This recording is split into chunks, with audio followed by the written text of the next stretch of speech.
Okay, so thank you and welcome to the Collegio and to LTI. So thanks for being here, and there is probably somebody online as well. Hopefully you can hear. So this is the fourth LTI presentation conference. So let me just give you a few words. Or of course we are in Collegio Carlo Alberto, which is an institution that you probably all know by now, and but inside the Collegio Carlo Alberto there is a small think tank which is called LTI, which is also linked to the University of Torino, which is my employer, and LTI stands for long-term investor. And so what is LTI? It's a small think tank that was established in 2017 from an initiative of my colleague and former director Elisa, which we should all thank her for what she did, and she initiated this idea. And so it's sponsored by major financial institution of the Northwest in Italy, and so we will tell you their name, and of course we thank them for being here and for supporting us. And its focus, its key feature is that it has a well-defined mission, which is thinking in policy and research on long-term investors, and in a broad sense, and that's what we are doing. And we have three pillars. I mean, we are a small institution, focused, and we try to do many things, and we try to do them well. We do, one thing is that there is some basic research on LTI and here it's partly organized with visiting fellowship, and so if of course you are interested, look at the website, because potentially you can spend some time in the Collegio, and of course my colleague here that are more scholars in finance do take core part of that part of LTI. And there is an annual conference that we do around the fall.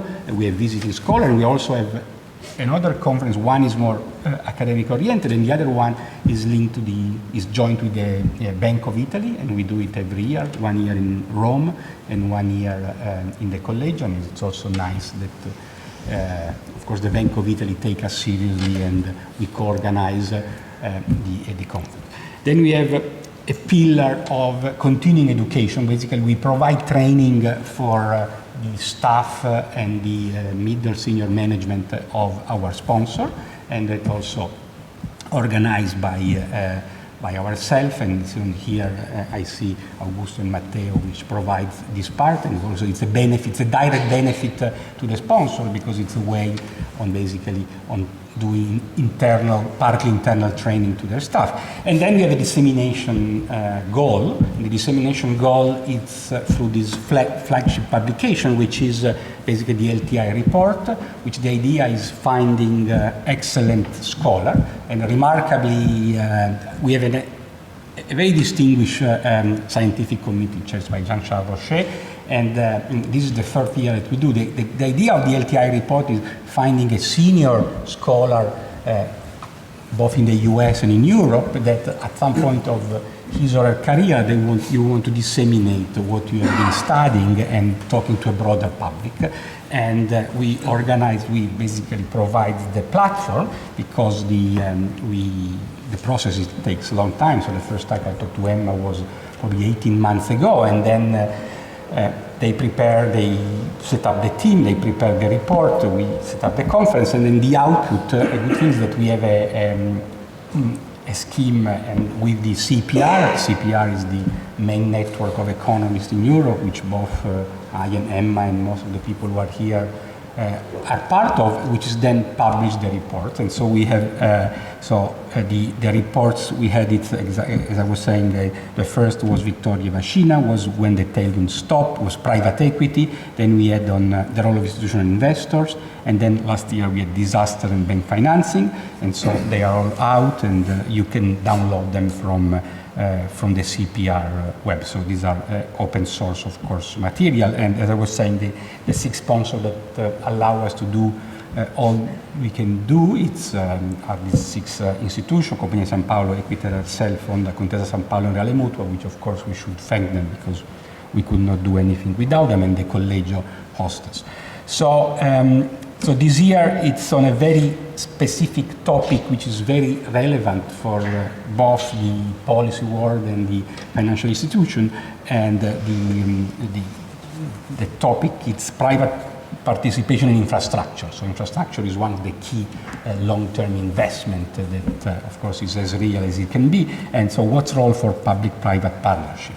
And it is clear, is super relevant. I mean, even for the future of our city, one thing I always say is that we have like this huge public investment undergoing. If you go around Torino, there is all this public investment, which is part of the recovery fund, but the future of the city is there if there will be basically a private and a private-public partnership in the years to come. So we are very lucky to have Emma Auriol, which is from Toulouse School of Economics, next to my left, and Stéphane Saussier, hopefully I pronounced this spell, from Sorbonne.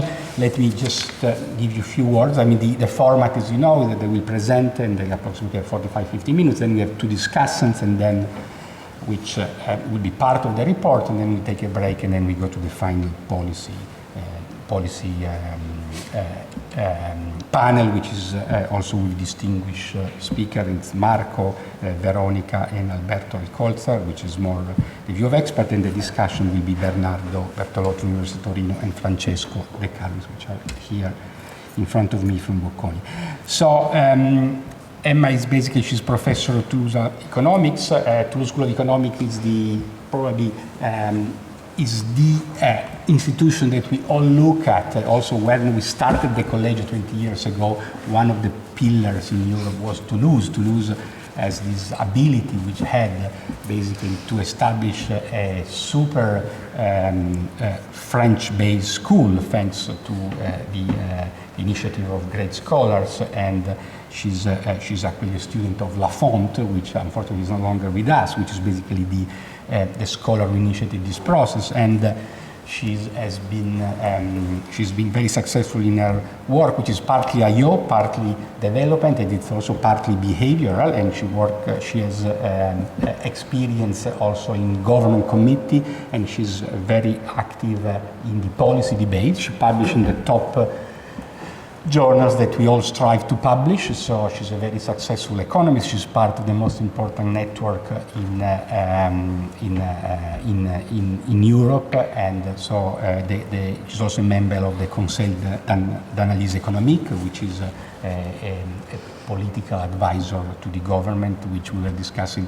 Often is not taken in the sense that it often happens, is that you advise the government and the government does whatever he wants, but that's basically the tragedy of being an economist. So we are super happy to have Emma, and her co-author, which is Stéphane Saussier, which is also part of this great tradition, is in the Sorbonne Business School, and he has actually the economics of public-private partnership chair. So it's basically super focused, and is also linked to.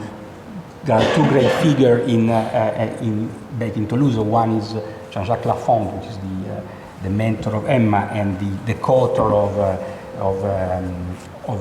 of Stéphane. It's Jean Tirole, which has been here at the Collegio a few times, and it's one of the two Nobel Prizes that are based in Europe. You know that there is a duopoly, there is only two. The other one is my co-author, so just to be a bit clear, which are only two scholars which are based fully their career in Europe, and they got the Nobel Prize. And so Jean Tirole, which is the co-author of Stéphane, it's one of them.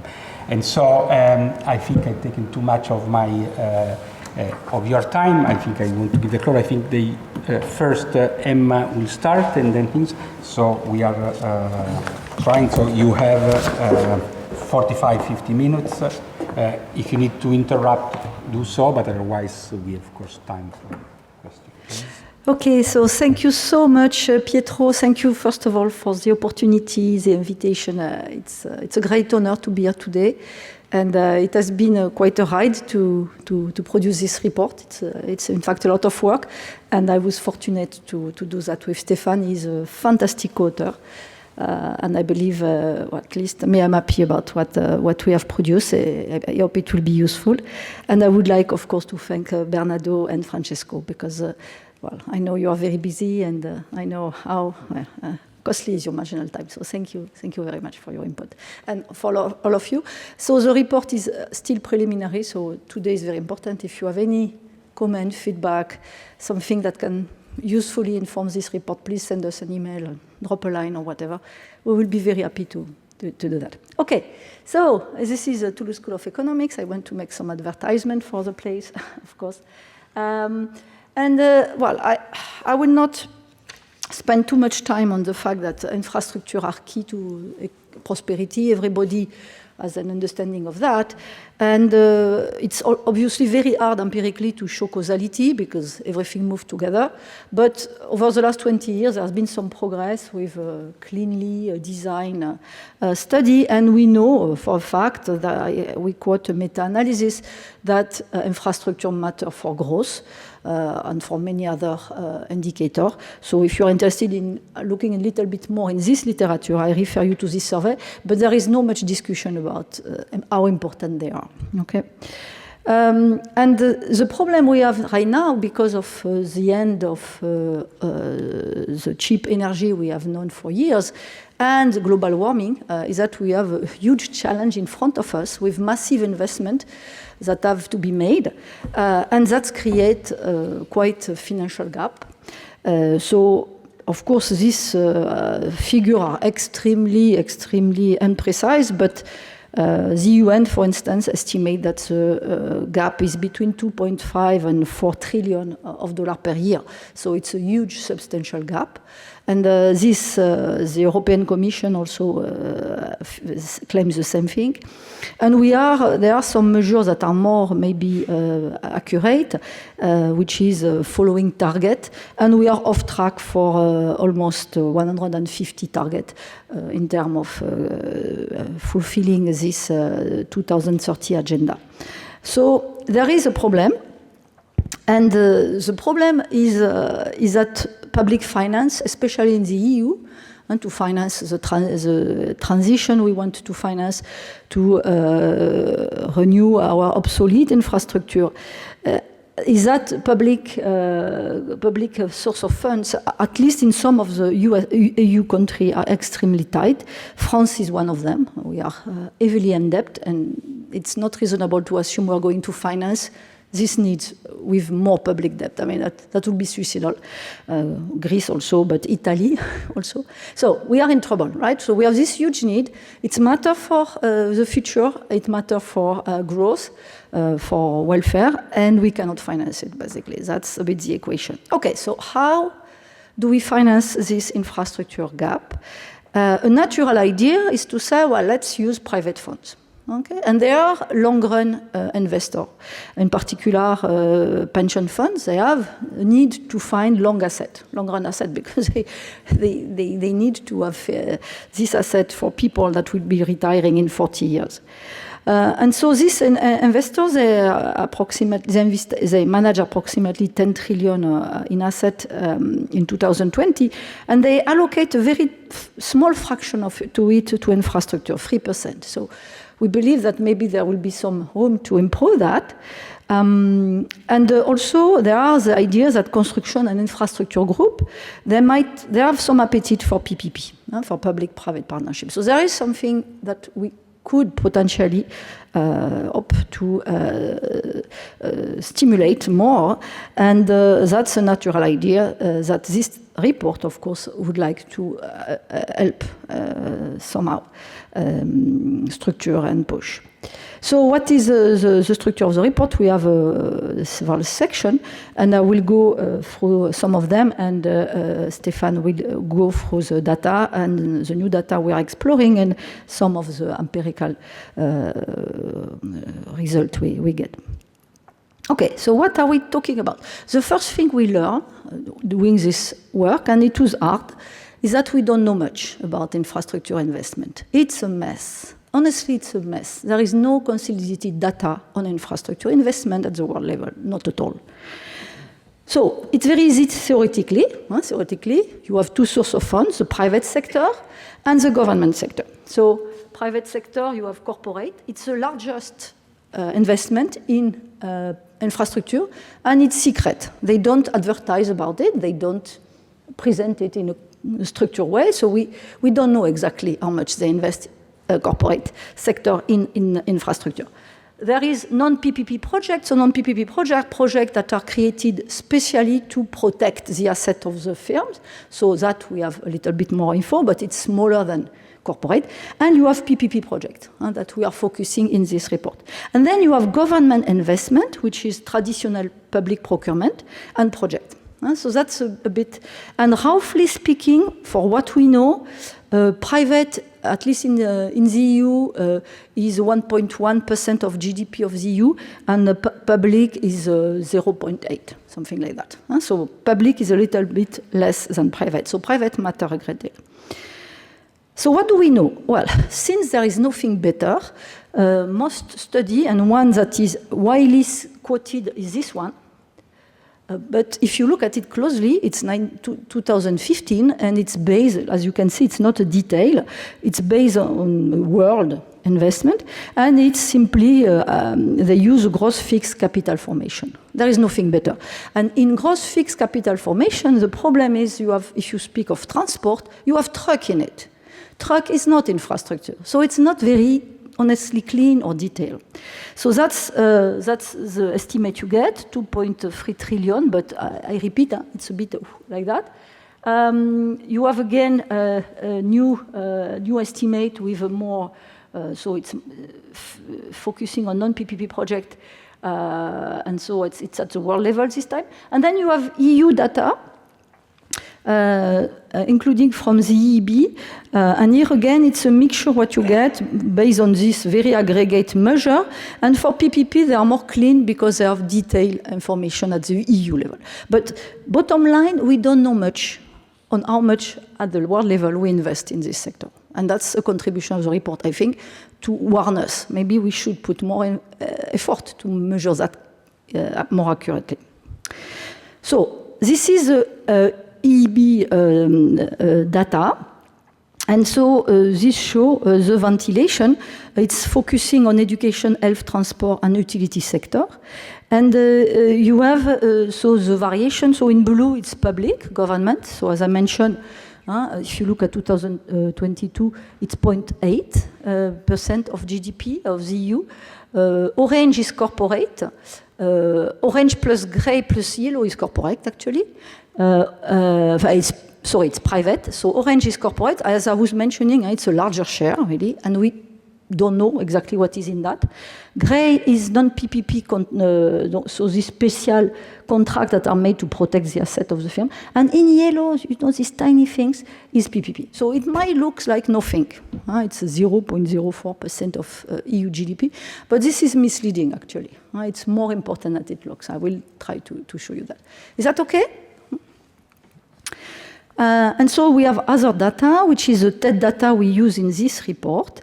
And there are, so Stéphane will come back on that. There are online version of the supplement of the Journal Officiel of the EU, and they are dedicated to European public procurement. So we have contract award notice. So since 2006, it's more than 6.5 million of CAN. And the problem here is that, so this data is more accurate, but it's above a threshold of 5 million euros. So you are missing all the small contracts. And you have two distinct directives in this world: concession, and which are traditional PPP, with in general a toll, for instance, and traditional public procurement. Unfortunately, avality-based contracts are not registered here. So we have each database has its own challenges. Okay, so this is what you get when you look at infrastructure finance in the EU. Here we have all sectors, so maybe just jump to the same graph, but this time limited to education, health, transport, and utility sector, because this is what the EEB is looking at, so it's more comparable. And here you see that PPP are no longer so marginal, because concession represent between 5% and 20% of all public investment. So it's not totally something you can say it doesn't matter. It matters. And we believe this figure represents a lower bound because ability-based contracts are not part of that. And they are not even in the contract. And ability-based are an important part of it.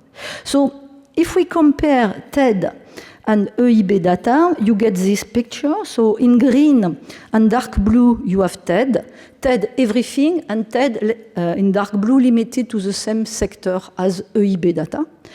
And so, as you can see, it's a sandwich. You have the dark blue that is smaller than the green that is itself larger than the light blue. Light blue is EIB data, but EIB data include trucks, include many things that are not infrastructure, actually. Just to make this thing clear. Okay.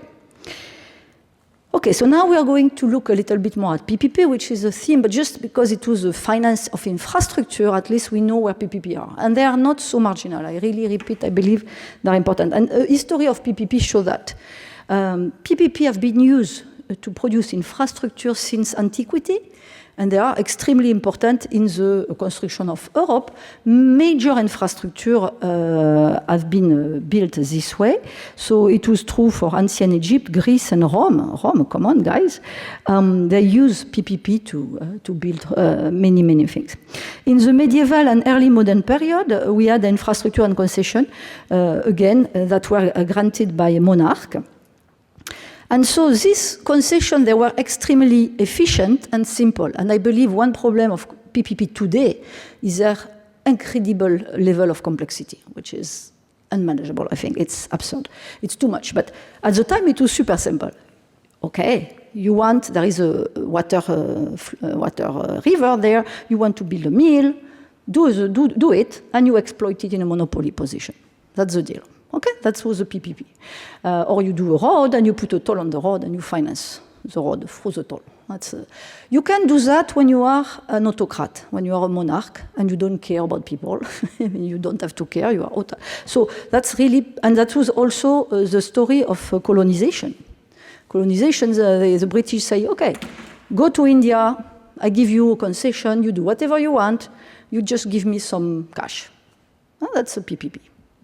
But this type of PPP today will not fly very well among the electorate. So in democracy, you have to think, are people happy with my PPP? And that's something that explains that they became a little bit more complex.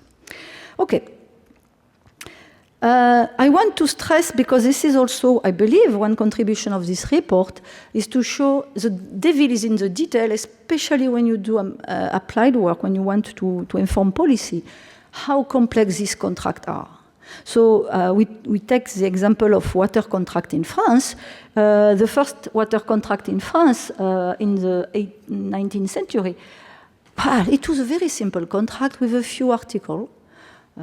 Explaining the length of the concession, explaining how much you should pay, etc. But a few articles. And then, without even dispute resolution mechanism in it, I mean, really simple basic things. Then it became a little bit more complex 100 years later, at the turn of the 50s.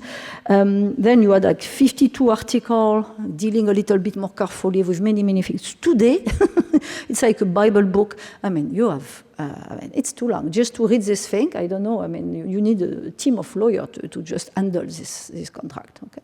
So there has been some kind of sliding towards more and more complex. We believe one reason is that you try to predict many situations.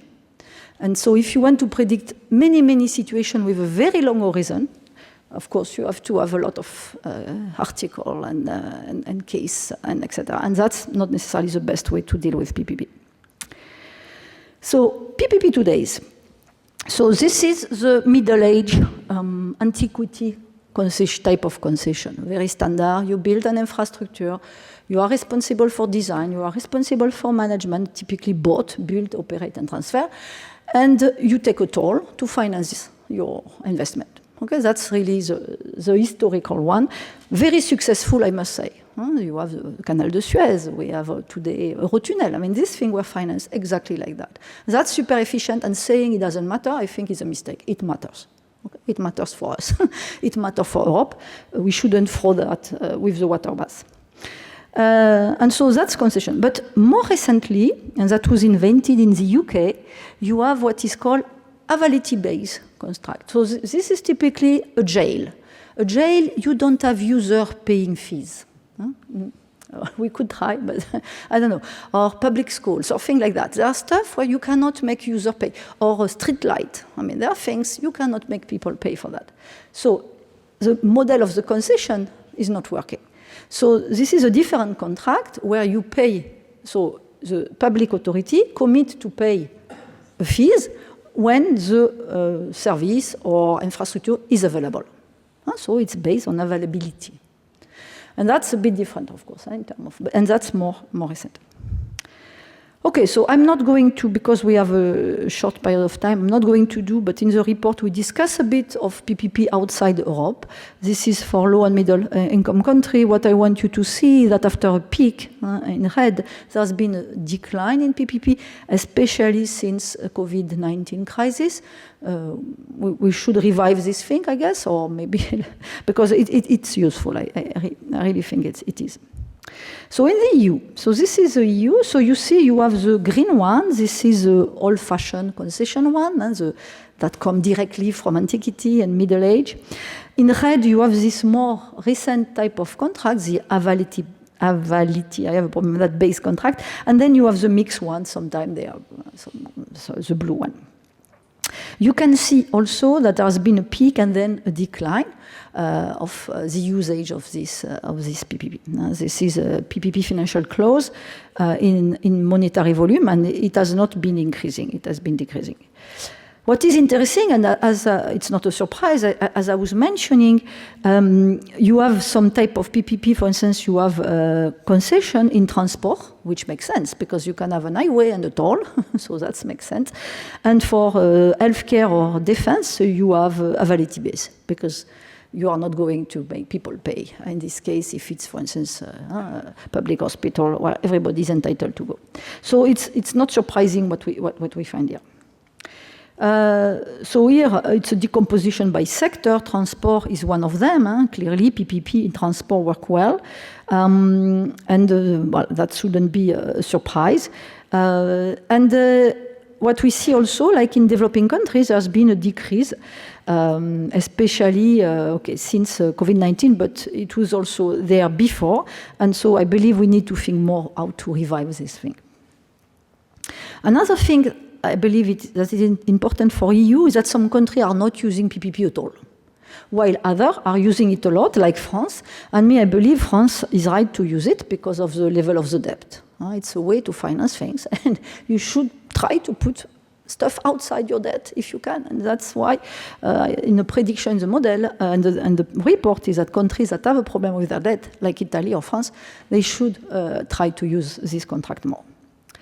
So what are the conclusions of this first part? We don't have comprehensive and detailed data, and that's something I believe is a problem. PPP is a small fraction of total infrastructure finance, but it's not a negligible one of public infrastructure finance, because it's finance, of course, it's a public thing. It's public and private mixed. The main sectors that are concerned for Europe is transport and energy. Many countries are not using PPP yet. And we see a decline in time. And we believe we should understand why. And if we want to develop these tools, which is a tool, and I believe it will bring some improve efficiency for everybody, a long-term investor and society as a whole, we need to better understand what's going on. Okay, so what do we know about PPP performance? And so the obsession of my colleague of academia, it's an obsession, is commitment. Okay, you have to commit and you shouldn't renegotiate. That's really the only thing. Look at all this paper. They just do that, focusing on that. And so, of course, if you have concession that lasts for 100 years, how do you up on earth not renegotiate at some point? I mean, that's simply, for me, insane. You have COVID-19 crisis. You have war in Ukraine. How can you predict that? And if you want to predict that, you will have contract that will be 1,000 pages long. and manageable. So the literature is almost entirely focused on how bad PPP are because they are renegotiated. That's the bottom line of this literature. This report tried to give a more nuanced view on what people are doing. And I believe it's the main contribution of this report to show that. If we want to have PPP, we have to accept that renegotiation are part of the deal. We cannot have 50, 60, 100 years contract and not hope to have mechanism to discuss when something happens. That is unpredictable. So the literature questions the frequency of renegotiation that they interpret as something inefficient. For them, it's that the contract is bad. Renegotiation is a symptom of government failure, and for instance, it's a paper by Gouache, co-author of one of my former colleague and friend, Stéphane Straub. Such high rate of contract renegotiation have raised serious questions about the viability of the concession model in developing countries. And it's true that if you are in a weak institution environment, renegotiation can be a problem, because then you can have a lot of corruption, etc. But renegotiation are needed. There are needed contract adaptation in a long-run, complex, evolving environment. We understand that. If you are reasonable, you understand that. And there are some idea about that. My co-author has been the one to first think about this issue, and I think he should be credited for that idea. So one also important question is, what is the alternative to PPP? It's very easy to be critics against PPP, but what we will do if we don't do PPP, we do public procurement. Well, public procurement, and we have some specialists, they are not really good, neither, and they have their own set of problems. And so what we have in the data, it's very hard. We have nice paper trying to compare traditional public procurement with PPPs. And so what do we know? We know that PPP, they tend to be more on time, that when the operator is in charge of exploiting the infrastructure, they tend to be of better quality. They are not cheaper. They are not cheaper. If you look at highway, the cost per kilometer is roughly the same, public or PPP. So you are not going to, it's not a silver bullet. You are not going to have cheap, very performing infrastructure. In particular, PPP exhibit higher cost of asset construction, but this is something we will discuss maybe later in the theory. This is because they invest more in design and they try to have better design. Of course, one issue is that PPP are not randomly chosen. When you have a PPP, it's because it's profitable. So there is a cream skimming argument there, and maybe public procurement is left with the less profitable segment. So that's also an issue we cannot really compare. But bottom line, so this is a conclusion about the literature. PPP in practice generally succeed in delivering infrastructure projects on schedule, especially with avality-based contract, because they are not paid until it is available. So that's a strong incentive. At agreed-upon quality standard, and usually within the initially contracted price, but there is a selection bias. PPP are not cheaper than conventional method, and PPP are often renegotiated. There is a high rate of renegotiation. So my friend and co-author Stéphane Straub conclude his survey, but me, I'm a bit on a different line. It's more centered on developing country. But finally, we know very little about the optimal design of long-term PPP, or about their suitability in a world facing climate change-related uncertainty. Me, I will not be, we hope to be more positive on what they can accomplish. They have been there for thousands of years, and there is a good reason for that. And so we should try to keep this thing alive. So I'm apologizing for the model. I mean, that's in the policy report, but it's useful to present what are the trade-offs, I believe. So I will be quick on this thing, and then you will be relieved to have Stéphane talking and me stopping. So this model is nice, I believe, because it combines elements from Yossa and Martimore, that which is really the microeconomic of bundling and unbundling, which is one benefit of PPP, is to have a firm that, because it will operate the infrastructure, think of the design when it does. Because if I am operating it, I have an interest for this infrastructure to be sound, to be robust, to be efficient, cost-effective. If I am just a builder and then I don't operate it, I have less interest in designing a good infrastructure. My interest is to have the lowest possible cost. And that's the problem. So for infrastructure where design matters, think an hospital, you would like it to be robust and efficient. And so maybe then you would like to have a firm that will think about long-term consequences of its design. This is a model of Elisabetta Jossa and David Martimor. And me and Pierre Pica, we worked on the macro-fiscal concerns that are linked to PPP. Namely, if I have a very tight budget constraint, as a government, I might be interested in, which is a bit the theme of this report too, to chip in private funds. And so what are the cost and benefit of doing that? And the model is doing exactly that. So it's, since we want to capture the, and one also, I believe, contribution of this report is that we introduce risk in this model, while usually there is none. Risk and risk aversion from the investor. And that's helped to understand why renegotiation can be a good thing in some cases. So because of that, we have a long-run infinite horizon, okay? And we have an infrastructure provider. And what is important, it can invest D, it's an effort, to reduce, and that will translate it to a design sunk cost of the infrastructure. And if I do a big D, my sunk cost will be higher. So if I invest a lot in the design, that will be good for later, for exploitation, my sunk cost will be higher. This is why you have no incentive to do that if you just do the infrastructure and then you pass it to the public. And so the benefit of this effort is that it decreases my marginal cost later. So I do a big effort today to design a robust, sound, efficient infrastructure. It's more costly, but tomorrow I will be more efficient in running it.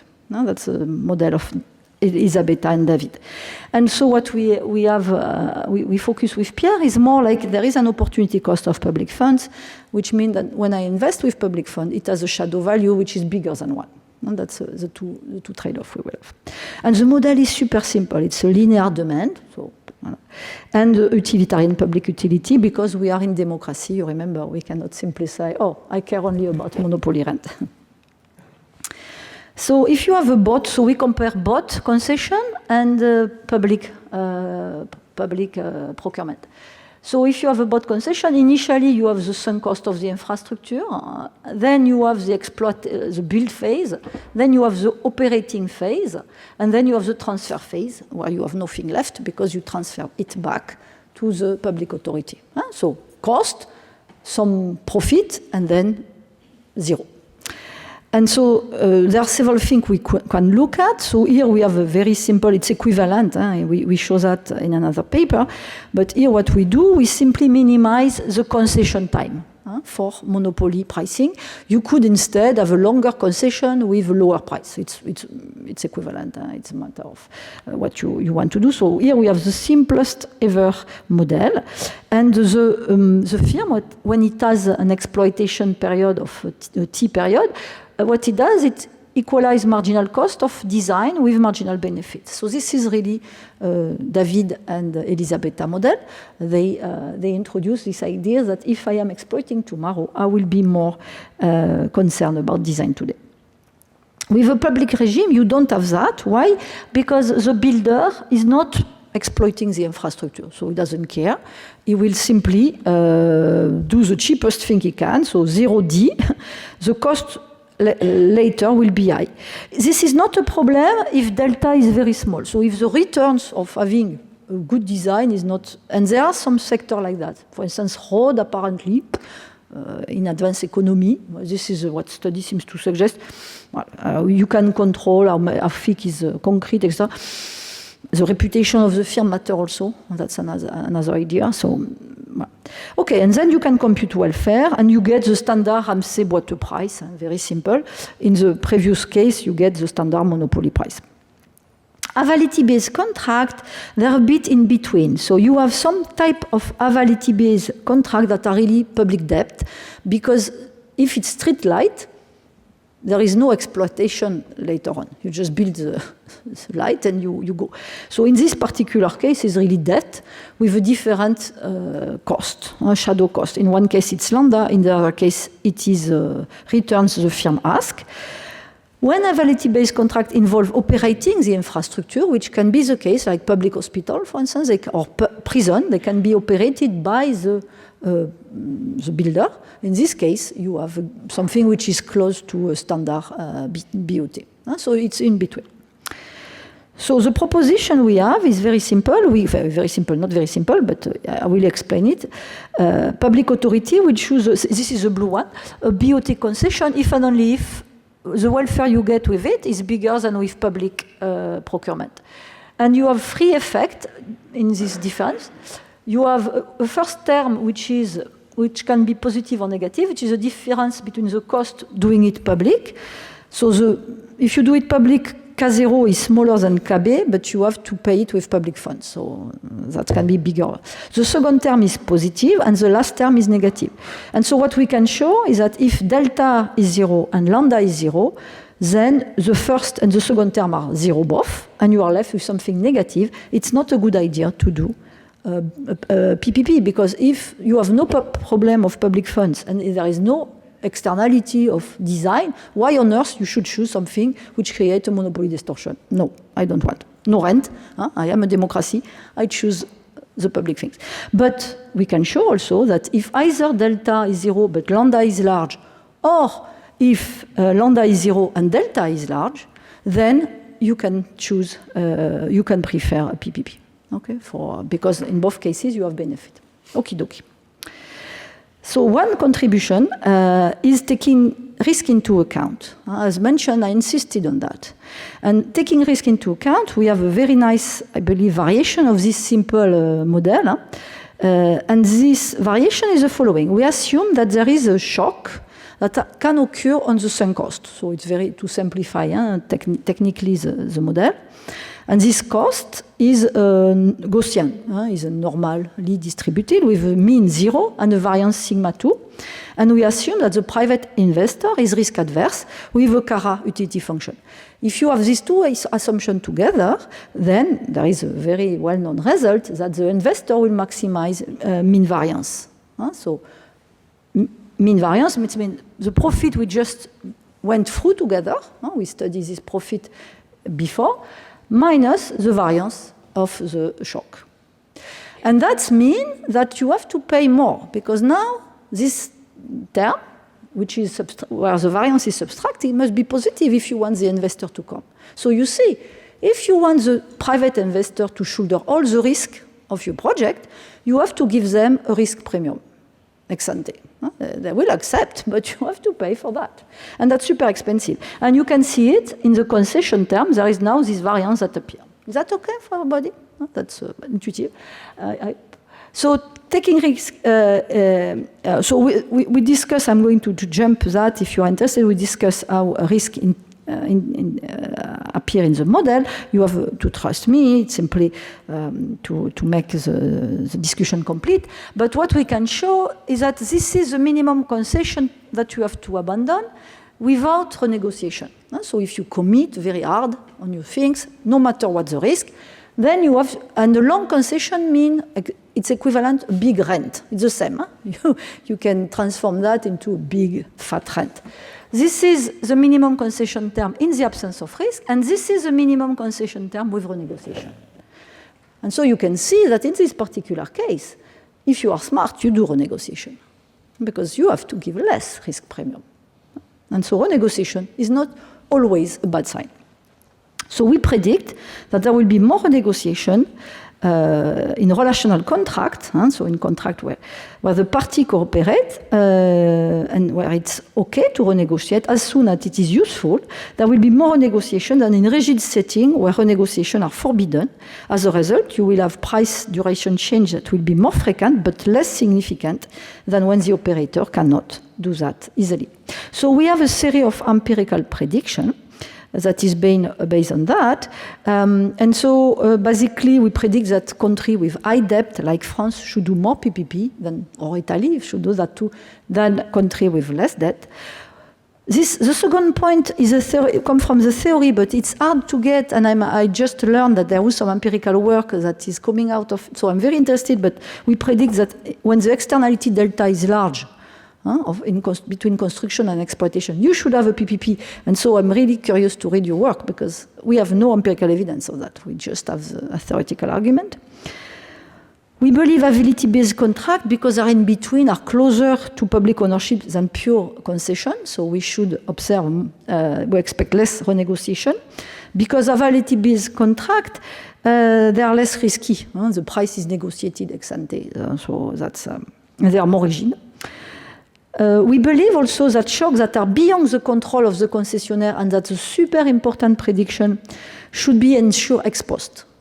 So what do we mean by shocks that are out of the control of the concessionaire? That the shock that is clear is not a matter of how they manage their business. So for instance, COVID pandemic. War in Ukraine, I'm sorry, how can you say that it's the fault of the concessionaire? It's not. So if something like that happens, you should renegotiate. If you do that, if you agree to that ex ante, you have to give a smaller rent. In environment with weak public institution, we will have more negotiation, and they will lead to conflict and moral hazard problem. In environment with strong public institution, renegotiation will be less frequent, less conflictual, and more efficient. Okay, and so we expect less renegotiation in country with better governance and for type of public contractor with better expertise in managing PPP, and we are going to have a view of that. And so if renegotiation are socially efficient, total value of contract will be lower due to the reduced risk, and that's not something we can really see. Okay, Stéphane. Thank you, Stéphane. So we said 50-50 for the time, right? Well, yeah. No? I've got 15 minutes to turn to the empirical part of the report. So what we did is that we explored new data on PPP modification in order first to try to put to the test some of the propositions of the model Emmanuelle just presented a few minutes ago, and also to try to connect with previous empirical literature to see if PPP modification is really a big issue, as it is suggested. So what we did is that we looked at new and old data. So we first look at contract award notices that are not new, that are available online on the tender electronic data website of the European Commission. So you've got plenty of information about more than 6 million public procurement contracts, including concession contracts. So you've got information about the contract amount, the contract date of signature, the sector, the type of public authorities that are involved in those contracts. You've got information also about the criteria that are used during the call for bids, and you've got also information about the award procedures. So all this is really super interesting for us, but it's not new, it's completely available online again. And what we decided also to look at is some new data that are available on this TED website, that are the contract modification notices. So you've got contract modification notices that are mandatory as soon as as those public procurement contracts are renegotiated. So the data set is not ready to be used. You need to scrap the data. So we scrapped more than 180,000 contract modification notices. You've got information about the reason why contracting party decided to renegotiate, and you've got information about how they renegotiate. You've got, I will come back on this, but you've got a short text and sometimes a long text explaining how they renegotiate, what is the result of the renegotiation, and how the contract value change because of the renegotiation. So all this is very interesting for us. So as you can see, I will go very fast on this. I mean, we started with 180,000 contract modification notices, and after cleaning the data, because you've got some contracts that are renegotiated 20 times during the period, because you've got some countries probably that over-translated the EU directives, and they are just publishing. This is not probably, this is sure, because we look at the cases. Some country like in Germany, they are just publishing contract modification notices as soon as they change the phone number of the company or the address of the company or things like that. So as soon as you clean the data, you fall to something like more than 70,000 contract modification notices that are usable. Then, of course, we decided to merge those contract award notices with those contract modification notices with our contract award notices in order to have full information on those contracts that have been renegotiated. So the data dropped to 62,000 modifications that were usable in our report. So we lost some data because I don't know why. Maybe because some contracts simply have been contracted before 2006, so outside of the period of the contract award notices. So there was no possibility to match those contract modification notices. And at the end, with all those contract modification notices, this is a total value of public procurement contract that is associated with this data set that is more than 700 billion euros.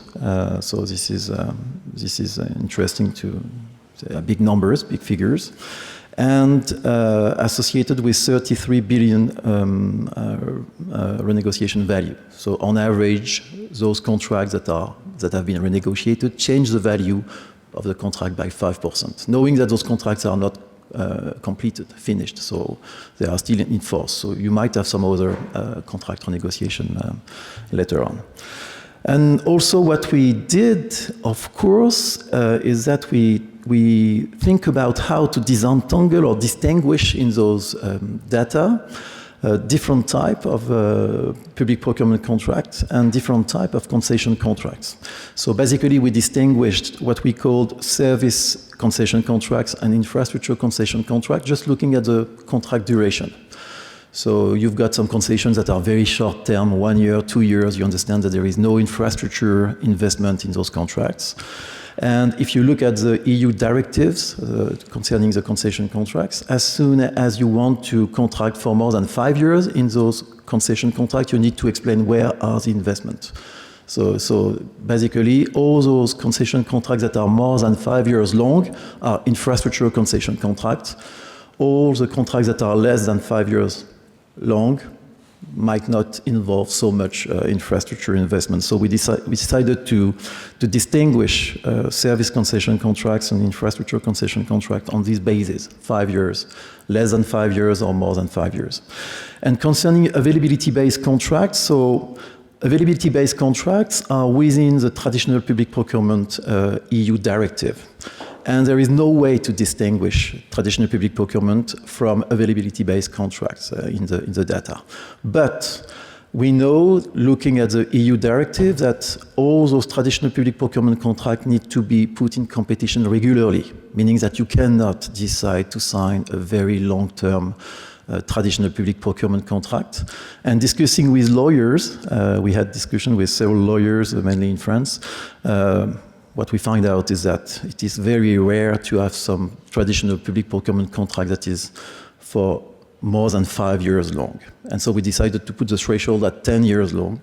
And we are sure that every traditional public procurement contract that is more than 10 years long should be an availability-based contract. So the long term is just explained by the fact that you've got an infrastructure investment and you will be paid later on by an annual fee by the public authority.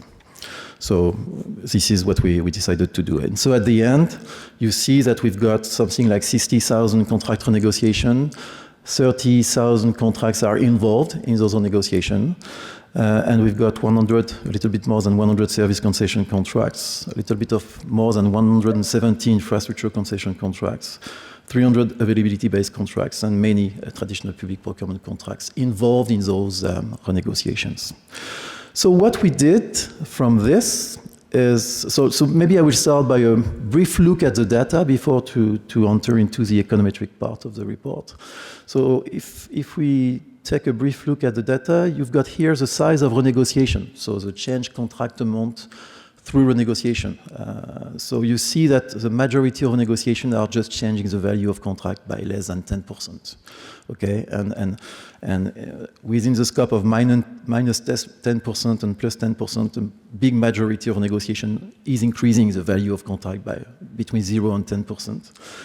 You see that you've got some renegotiations that are decreasing the value of contracts, very few, but you've got some. And you see that you've got some renegotiation, quite a lot also, that are increasing the value of contracts by more than 10%, more than 20%, even more than 50% that is completely not allowed by the EU directive. So I don't know how this is possible, but you've got 1,000 cases here. Now, if you look at the distribution of contract change amount, you see that you've got some threshold effect. And this is not a big surprise. I mean, you've got the 50% threshold effect. So you've got plenty of renegotiations that are just changing the value of contract by 49.9%, really not by 49, but really by 49.9%. But you've got also some threshold effect at 10%, 20%, 25, 30% here, meaning that probably public authorities are making back of the envelope calculation instead of precise calculation of what should be the amount of negotiation. So this is not good news, or I don't know what to think about this. And we did not use so much this information in the report yet. If you look at the size of renegotiation, how the contract value change before and after renegotiation, here you've got the four types of the four contract types. You see that availability-based contracts seems to be more immune to big amount change through renegotiations. And you've got some heterogeneity from one year to another. Well, this is just average. And if you look at the used award procedures per types of contract, without any surprise, as soon as you are considering infrastructure long-term contracts, that is to say, infrastructure concession contracts and availability-based contracts, public authorities are using more frequently negotiation and competitive dialogue. Maybe one surprise is to see so many open procedures, open tender procedures for availability-based contracts. But still, I mean, this is not a big surprise that the longer and the more complex the contracts are, the more the contracting party will negotiate before to sign the contract. And looking at the number of bidders, here again, you've got decomposition by types of contracts. You can see that maybe the main, what we can learn from this, the main, what we should retain from this is mainly that all those long-term complex contracts, that is to say infrastructure concession contracts and availability-based contracts, more than 50% of them in our data set have been awarded with less than 3 offers. Less than 3 offers. So don't know about if it is I mean, the competition strength seems not to be so high. Okay, so what we did very briefly in the 5 minutes I still have to conclude the presentation is first we look at the depths of contract renegotiation. Okay, so we just put on the left-hand side of the equation the change in the contract amount before and after every renegotiations, and we try to explain this by the contract types, by the type of public authority that was involved in the renegotiation process, and by the exogenous shocks that explain the renegotiation. And we've got some other control variables that we put in the equation also. We are not claiming any causality here. We are just looking for correlation, right? So this is the best we can do with the data we've got at the moment, I believe. And what we find is that the main results we've got is that infrastructure concession contracts and availability-based contracts are changing the value of the contracts through negotiation less than service concession contracts and traditional public procurement contracts, that is the reference point in the regulation here, by 2 percentage points. That is quite a lot, because on average, those contracts are changing the value by 5 points, 5%. So this is not a marginal effect. You can see also that you've got some effect depending on which kind of public authority is involved in the renegotiation process. Here, the reference point is the national ministry level. So you can see that as soon as you've got some regional local authorities, the amount through negotiation is increasing more than if this is a national or a ministry that is negotiating those renegotiations.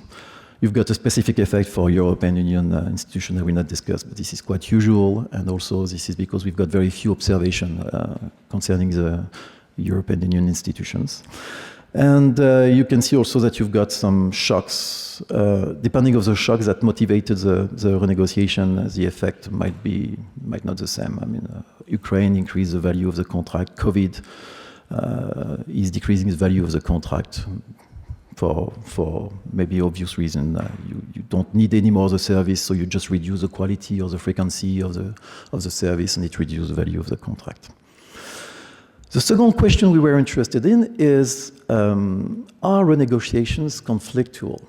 And that's true that what is very cool in our contract modification notices is that we've got an explanation of why people renegotiated and how they renegotiate. So sometimes you've got 1 or 2 lines, very few comments and very few details. Sometimes you've got 20, 25 lines explaining we renegotiate because of this, and we had 3 rounds of renegotiation, and finally we decided after many conflict that no. Just to give you an example, I chose 2 examples here. Example 1, during the implementation of the order, there were disagreements regarding the scope of additional works, leading to delays and budget overruns. I believe this is probably a conflictual renegotiation here. Versus example 2, the modification of the contract became necessary due to unforeseen circumstances. Both parties worked to adjust the contract price, ensuring mutual agreement on the adjustment. More positive. Okay, I'm not sure this is completely cooperative, but more positive. So what we did is that we made a machine reading of those contract modification notices. We made what we call sentiment analysis. So we selected 2 dictionaries with some words that are associated with positive or negative sentiment. So we use one dictionary that is the Economic Lexicon of Barbaglia and all, developed in 2021, that is available on the European Commission website, because the European Commission website paid for this dictionary to be developed and to be adapted to economic issues like renegotiation within contracts. But it's not very often used, so we also decided to use a Logran and MacDonald dictionary that is more often cited but more financial oriented, so maybe less adequate for our study. I will not go too much into the details. We can discuss about this during the discussion, but what we find out is that as soon as you consider the type of contracts that are involved in those renegotiation, infrastructure concession and availability-based contracts, that is to say PPP, public-private partnerships, as it is the broad definition of PPP, those renegotiations are usually associated with positive sentiment compared to traditional public procurement contract and service concession contract. So this is the main result we've got here. And we are working to improve this sentiment analysis with some new techniques, IA techniques, where instead of looking at words, we are looking at the meaning of the sentences and so on. But the first results we have are just going in the same way, and we did not put them in the report yet. And the final question we looked at is the probability to renegotiate. And the probability to renegotiate, to do that, we had to consider contract award notices. And believe it or not, in our contract award notices, you know the date of signature of contracts, but you don't know the contract duration. So you've got the contract modification notices with the contract duration of those contracts that have been renegotiated, and you've got all the contract award notices, and you don't know if they are still in force between 2016 and 2023, because you don't know the contract duration of those contract award notices, and there is no way to know that. And we contacted the TED office, and there is no way to know that. So what we did is that we first estimate the duration in our contract modification notices subsample, using the contract value square. We've got, of course, and I forgot to say that before, we've got some fixed effect, we've got CPV code fixed effect, country fixed effect, contract date signature fixed effect, and so on. So we put quite a lot of fixed effect in our regressions.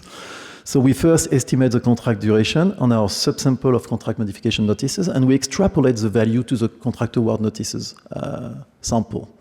And then we retain from the contract award notices contracts that were supposed to be still in force between 2016 and 2023, and contracts that were supposed to be more than 1 year long contract duration during this period, and that were more than 1 million euros value, because we don't want to have small traditional public procurement contract for nearly nothing. That should not be in the data, because we should be over the threshold, but sometimes you've got some small traditional public procurements that are within the data. So we control for this, and what we find out, looking at the probability to renegotiate, basically is that the probability to renegotiate a traditional public procurement contract is lower compared to the probability to renegotiate a concession, service concession, an infrastructure concession, or an availability-based contract. This is what we have in the data. So, and we also provide in the report the marginal effect you can't see looking at the previous table. And so you see that if you look at what is the impact of the contract type, you can see that the probability to renegotiate is increasing by about 10%. So here, the reference point is availability-based contract. So we are just putting here the marginal effect of the, I cannot go backward, okay, so that's not a big deal. We just put here the marginal effect of the regression just on PPPs. And so you see that, and I cannot see because it is too small here, and I'm concluding in 2 minutes, don't worry. You see that service concession contracts have 10% chance more to be renegotiated compared to availability-based contract. And this is the same for infra-concession contracts. And you can see also that when this is a local public authority that is involved in the contract, the probability for the contract to be renegotiated is also higher by something like 5% in the table here. So just to conclude, two slides, summarizing the empirical part. What we find, looking at those renegotiation data, is that if you look at PPPs, infrastructure PPPs, so the two last column on the right, infrastructure concession, availability-based contracts, long-term complex infrastructure contracts, you can see that the probability for those contracts to be renegotiated is higher compared to traditional public procurement contract on the left. You can see that they are more frequently renegotiated, but this is associated with positive sentiment, and the contract value is changing with a small amount compared to traditional public procurement contract. On the reverse, traditional public procurement contracts are more rigid. The probability to renegotiate them is lower. When you renegotiate, you change a lot the value of the contract, and the sentiment associated with those renegotiations is negative. And service concession is in the middle, and it's maybe the worst case. Those contracts are renegotiated frequently. The size of renegotiation is higher compared to infrastructure concession or availability-based, and the sentiment associated with the negotiation is bad.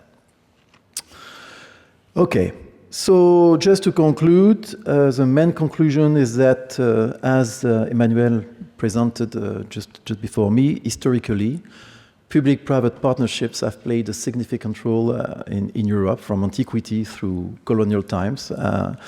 This is probably because they were at the very beginning very simple contractual agreement, and as Emmanuelle pointed out, and we've got some indication in the report suggesting that through time they became more and more complex, with some contracting authorities that were looking more and more to sign complete contracts, anticipating future events, and maybe also signing a rigid contract in order not to be challenged by third parties and not taking some responsibility things. Obviously, we cannot call for simplistic contracts because they would not be well suited for now. We are really looking to use public money efficiently and to maximize social surplus. But we suggest that we could simplify PPP contracts by incorporating provisions for renegotiation in the event of unforeseen circumstances. And also, those renegotiation could be managed by specialized public entities, and that could strike a balance between the need for commitment, that is a real need. I mean, we need those private companies to commit, and also the need for flexibility in order to avoid opportunistic behavior. And also, it would make PPPs more viable and appealing for both private investors and public authorities. This is the conclusion. Thanks a lot. So I think it's impressive. I mean, it's a very complex field, and they were clearly successful in structure in a clear way. But let's hear what the discussants say. So we have two excellent discussants. I ask to stay within 15 minutes maximum each. So Bernardo Bortolotti from the University of Torino is first. Thanks, Bernardo.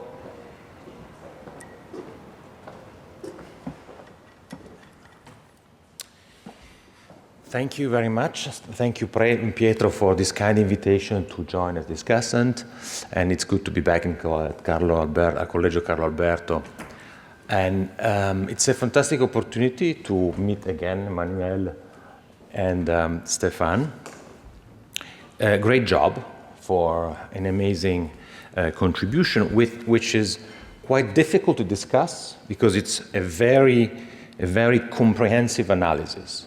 So it's really a long journey combining all together a very interesting recollection of the main data along infrastructure investment, a full-fledged theoretical model, and a final empirical analysis with recommendations. So what I will try to do now is to share what, from my standpoint, are just the few key takeaways, but there is certainly much more in the report than what you will ever see in my notes.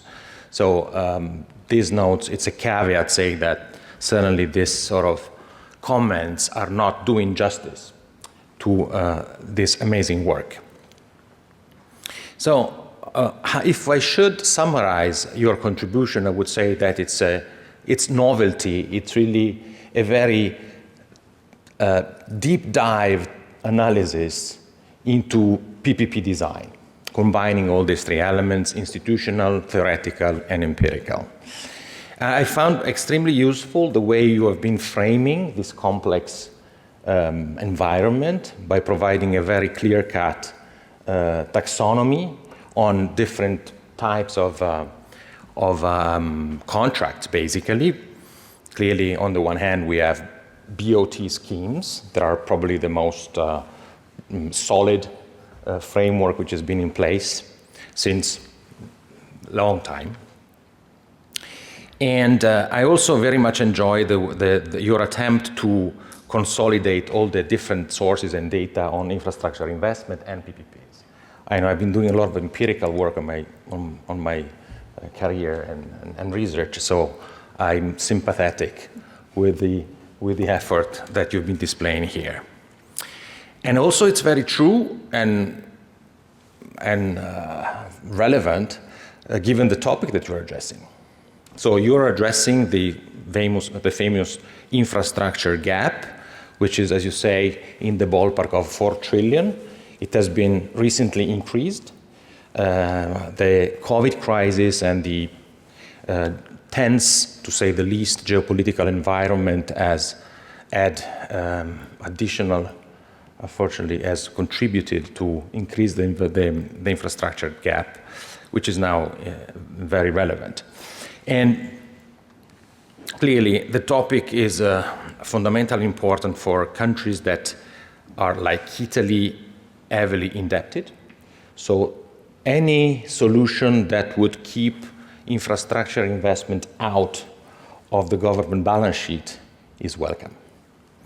So what are, against this backdrop, the few numbers, so the key data points that I got that caught my attention?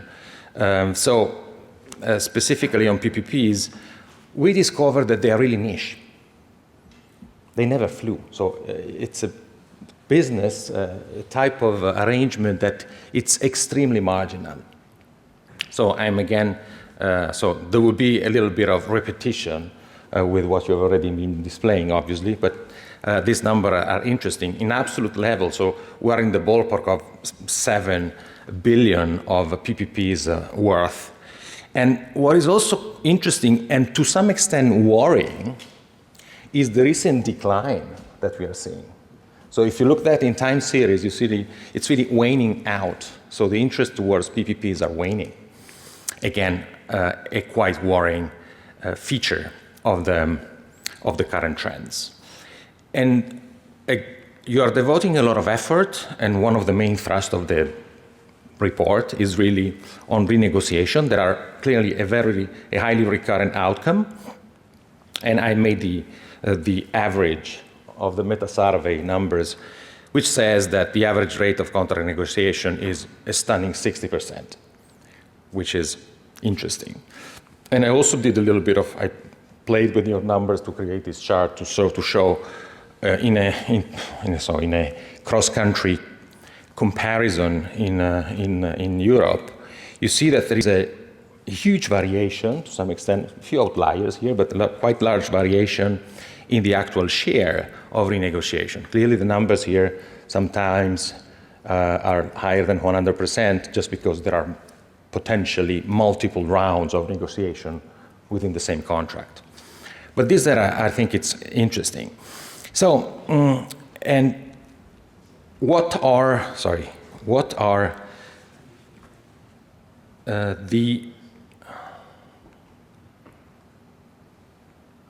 what is happening here? He's moving back. Summary motivation is the initial point. Okay, you're good. And there we go. So that's what are we looking at here is I think that the main objective of the paper is debunking the idea that renegotiation are bad.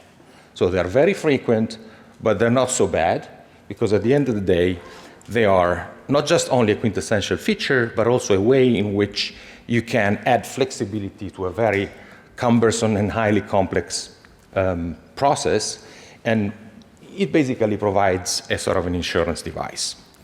And so you have this final conclusion that incorporating this provision can be an interesting feature of the system.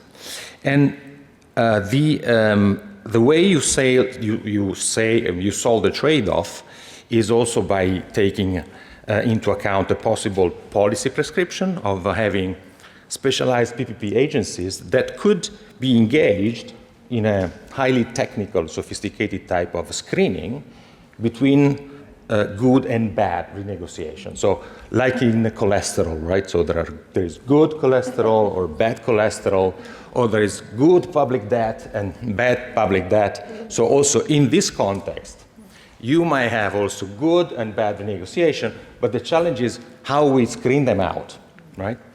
So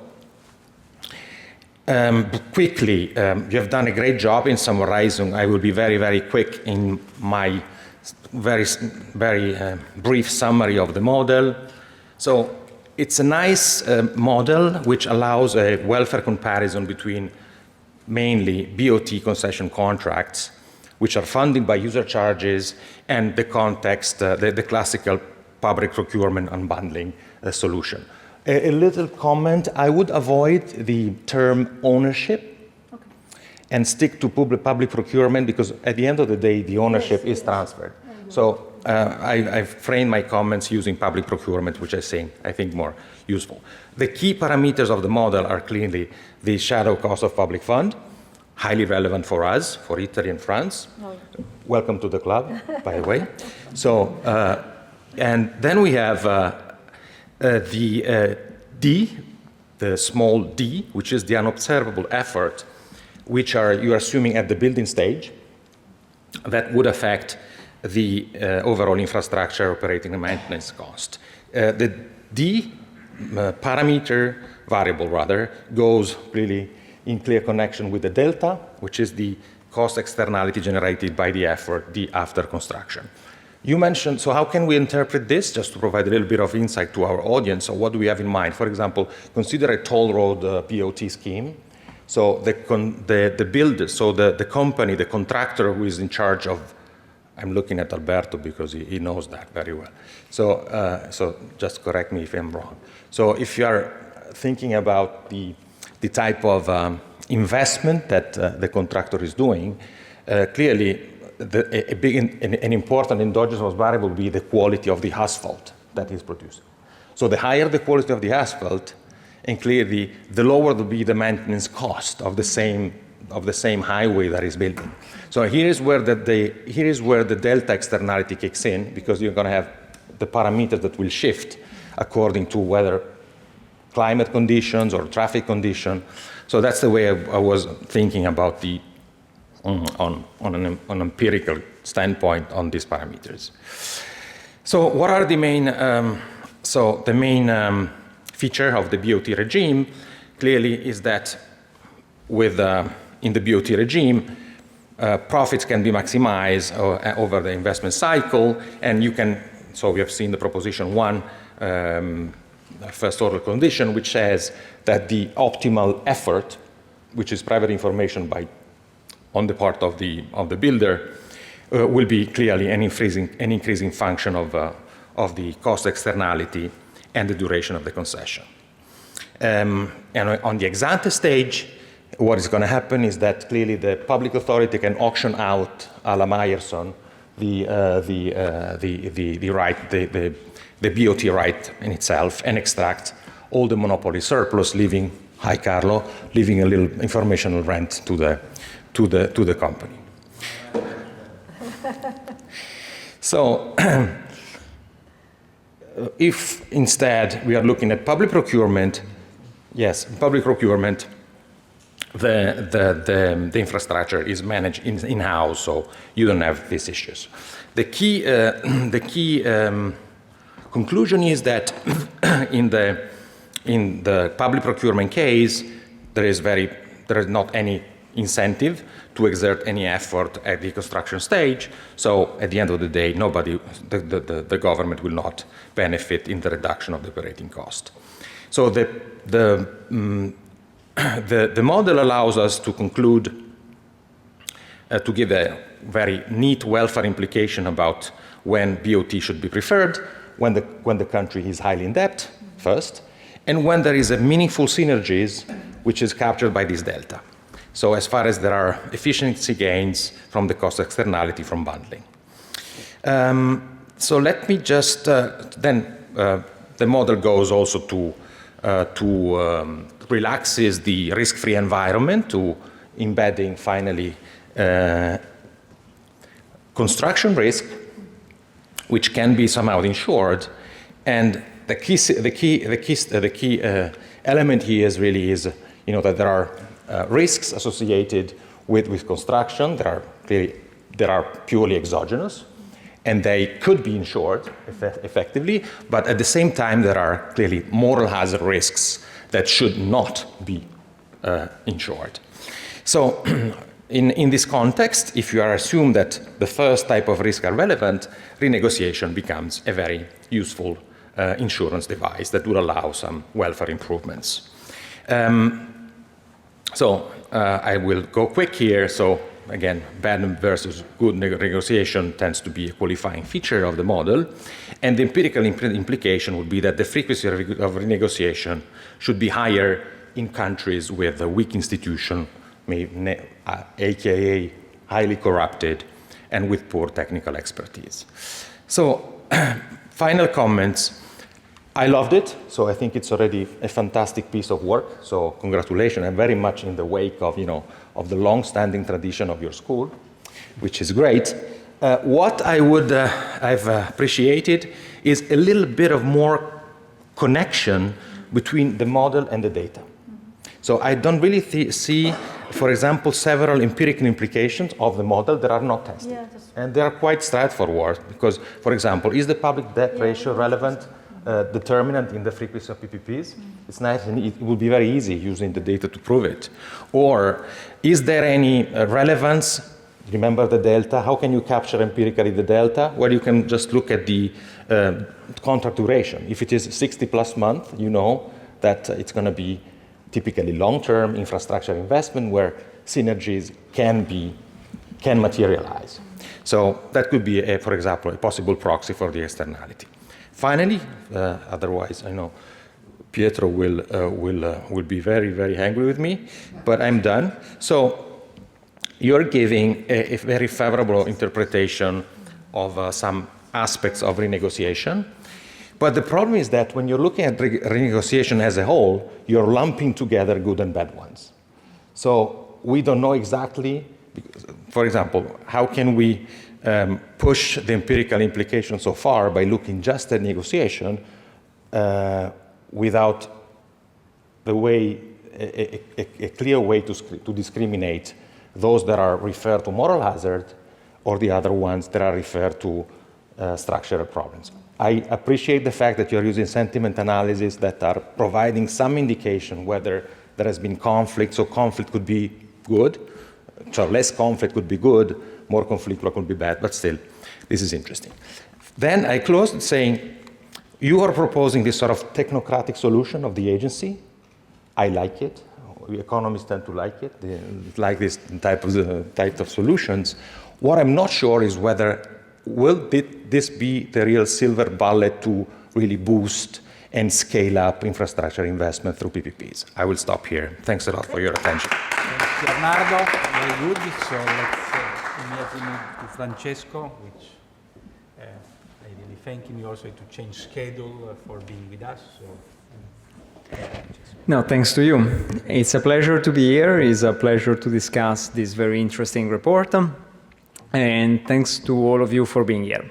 So let me do a very bizarre presentation. I'll go straight to the appendix, okay? Why? Because I need to show you some numbers that contradict what was in the slides before. So we make it a bit more controversial. So if I were you, seated in those chairs, listening to the presentation, I would be, in a sense, extremely confused.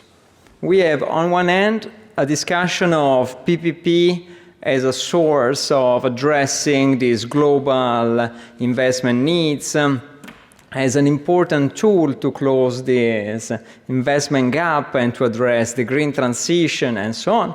But on the other hand, you have these tiny numbers. You have seen some numbers in the very detailed presentation of Emmanuelle and Stéphane, but also Bernardo was reporting this number that in total in the EU in 2022, the total amount of PPP was roughly 4 billion something.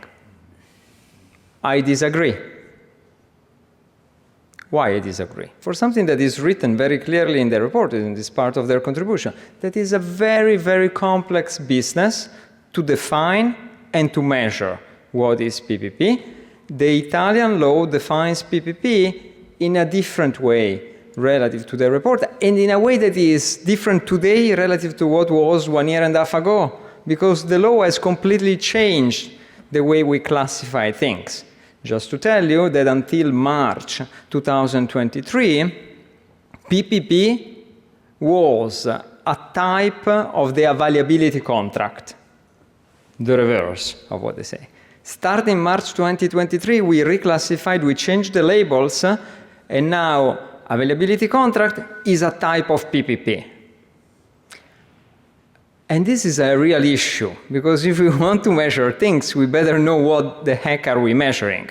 But to tell you that for sure the numbers are bigger, and this is my point, and this is why I wanted to start from the appendix. Because if I don't convince you that the tool is relevant, then who cares about discussing? But why would have Carlo Alberto assigned this report if it was not so relevant? And I just give one example to tell you that is relevant. Just in Italy, in 2022, remember the number before in the slide, 4 billion something across all Europe, just in 2022, in Europe, in Italy, the Polo Strategico Nazionale, one single contract, 4.4 billion. Okay, so the numbers are way, way bigger. What are exactly the numbers is very hard, because there are very big problems of classification, and on top of classification, problems of measurement. Even when things are classified properly, there is underreporting. So this is joint work with Filippo Paternollo at Columbia and Remo Chiodi, and I see Marco Leonardi here.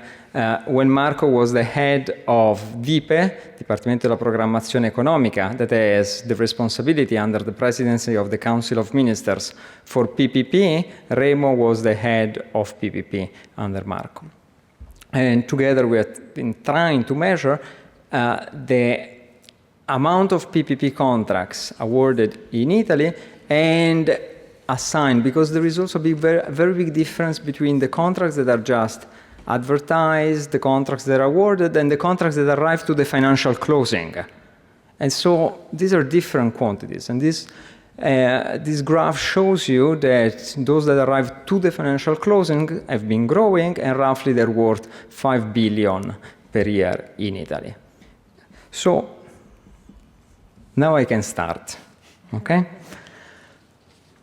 So now, let me tell you that this is a big, important topic we should all be excited about, and is a fun topic for an economist because it's really at the intersection between economics and finance. It is also within finance at the intersection of corporate and public finance, naturally. And for economics, you have seen it from the model that Emmanuelle presented, is at the intersection of microeconomic considerations of incentive of firms and public administrations and macroeconomic elements, the cost of public debt and the appetite of public institutions to take more debt.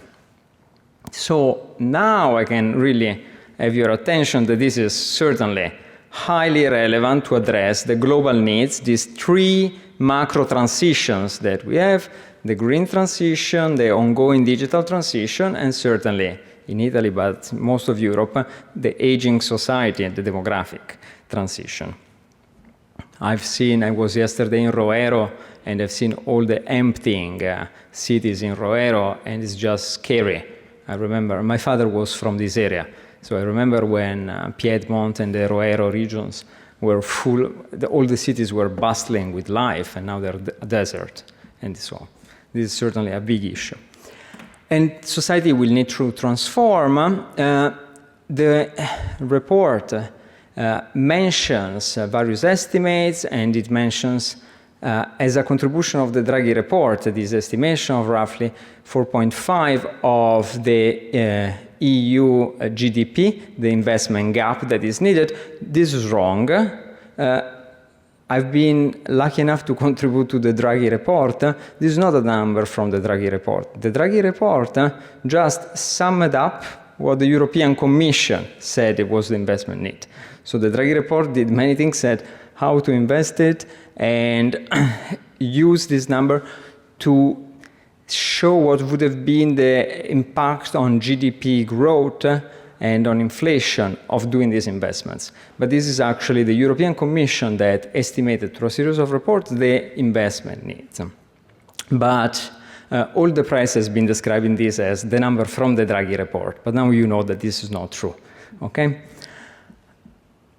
It's an outstanding report because if you want to understand how PPP and so this blend of public and private capital can contribute to this very large investment need, you need to have a good understanding of the economics of how this instrument works and of its many forms, because indeed it is a complex instrument that has been evolving over times because of the regulatory element and also because financial contracts are keeping on evolving, and these evolutions is reflected by this instrument.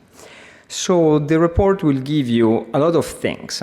Will give you new data, new evidence, will give you a framework for understanding this evidence, will also give you an historical perspective that is very insightful, and I consider myself competent in this area, but I learned so much from your report, so congratulations really on an impressive piece of work. So among the novel insights, it has been already said, but one that surprised me was the very poor performance of this service concession, which is a very strong result of the empirical evidence. It's always there in all the models, in all the regressions, in all the results. And also this emphasis of transaction cost. I guess most of you are familiar, but just to be sure, what we mean by transaction cost. So there is a renegotiation, there is a contract with an initial price, there is a renegotiation, maybe I have to add $10 to this contract, but there is actually a cost to arrive to this extra $10. It's not that simply they meet the firm and the public authority, they shake hands and there are extra $10. There is a legal battle, there is time that is wasted, there are technicians on both sides trying to prove who is responsible and how much should be given. All that part all those costs that you don't see, you just see the final value of the contract increasing by $10, but maybe that $10, to arrive to those $10, there was a lot of time and effort that was wasted. That's transaction cost, and it's substantial. And transaction cost plays a big role here, and it's very important because transaction cost is hidden. You don't see it. You would not see in the balance sheet of the contract, you would see it in the time, in the balance sheet of the public administration and the firm. And so this call for simplicity. And so it's a very engaging perspective on PPP and an excellent piece of work. So let me say two things in 2 slides. One, I would like to restate a couple of things that are already within the report, but are so important that are the ones that I would like to mention again. First, that measurement and definitions are very messy. And I think we should agree in Europe on some common definition, otherwise it's a non-starter. Okay? And as I told you, as we are speaking now in this room, in the Senate, in Rome, they are debating the correttivo al codice dei contratti pubblici. What is that? It's a modification of the public contract law. The public contract law was voted and entered into force in March 2023. We are at the first correttivo. Okay? So the law is already changing. So among the things that are hurting PPP in Italy is this instability in the legal framework, which makes for firms very complex to design their strategies and very complex also for public administration that are risk-averse to start long processes in a landscape that is in constant evolution. So this code certainly needed some little fixes here and there, but the fixes are more than fixes. There are pretty substantial changes that are under discussion. So we'll see in a couple of weeks what is the final outcome, but I'm very pessimistic. Yes. Now, in Italy, ANAC is the authority that collects most of the information. So for your study, also the integration of data from national authorities could be very useful, or maybe this could be an extension, but you have done an amazing job already. Other sources at national level are helpful. In Italy, ANAC now has data that are finally of high quality thanks to the digitalization process. So starting in January 2024, the whole procurement process is completely digitalized. And this has finally increased the quality of the data because they're more reliable. There is not a person typing in some information and missing or screwing up something, but everything comes straight from the systems. And so data quality is finally improving. And this is part of the story. Certainly, as you have seen from the discussion of the model and Bernardo's presentation of it, there are important economic quantities inside the model that will never be observable in any data set just because they are underlying economic primitives. There is this efficiency parameter, to what extent the company that builds the infrastructure internalize the value of a better design on future operation cost of the infrastructure. And this also speaks, for instance, to the first point here on the recommendation that I endorse, a better analysis of the comparison between traditional traditional procurement and PPP. And it was already mentioned that some recent work by Vincenzo Mullisi, who sits there, is a first attempt to do this job in an important industry, teleriscaldamento, district heating. So in northern Italy, there is many cities, district heating, in Torino as well. Basically, you can think, now he knows the number better than me, but let's say that 2/3 of the contracts for the construction of district heating facilities have been done through traditional procurement. So there is the public administration that runs a contract to build the infrastructure and then does afterwards a second contract to give the concession, it's called in Italy, to utilize the infrastructure. In the remaining 1/3, PPP was done. So in a single contract, it was awarded the right to build infrastructure and operate the infrastructure. And what Vincenzo has been doing is quantify the productive efficiency of the plants under the two systems and comparing their productivity, and finding that those built under the PPP mode are 14% more efficient. So the same output produced requires 14% less input. Okay? And so this is a measurement of the delta quantity that you have seen in their model, this efficiency parameter. These kind of exercises are very useful and very important, and they stress the importance of comparing PPP and traditional contracts. Then another important point in the report is the fact that since PPP is complex, it's not for everyone. You know, you remember Matteo Renzi, we had once this prime minister, and one of the famous tenets of Matteo Renzi was there are too many contracting authorities in Italy, 35,000 contracting authorities. That was the beginning of the centralization of the public procurement process that, with ups and downs, has been going on in the last 10 years. Now, this process has been enhanced a lot because there are formal criteria for public administration to qualify based on how much activity they do, based on the specialization and the number of personnel inside the contracting authorities, and the code was reserving PPP only to these more specialized authorities. And this is important and goes in line with what you say, but this is not enough. One can think really maybe we want special criteria for authorities that do PPP because it's really important to have a competent authority for this kind of complex context. Rigidity as a major constraint, has been said, is a major contribution of this report to give a more nuanced view about the role of rigidity and renegotiations. And in Italy, we have a structured process for renegotiation. Maybe Marco Leonardi will say more about this because it was indeed his unit that was doing this. For large contracts above 250 million, the renegotiation is not free. The renegotiation passes through a complex supervision that is done at central level. And this is very important and is part of the mechanism through which the contract works. Also, this part is subject now to revision in the law.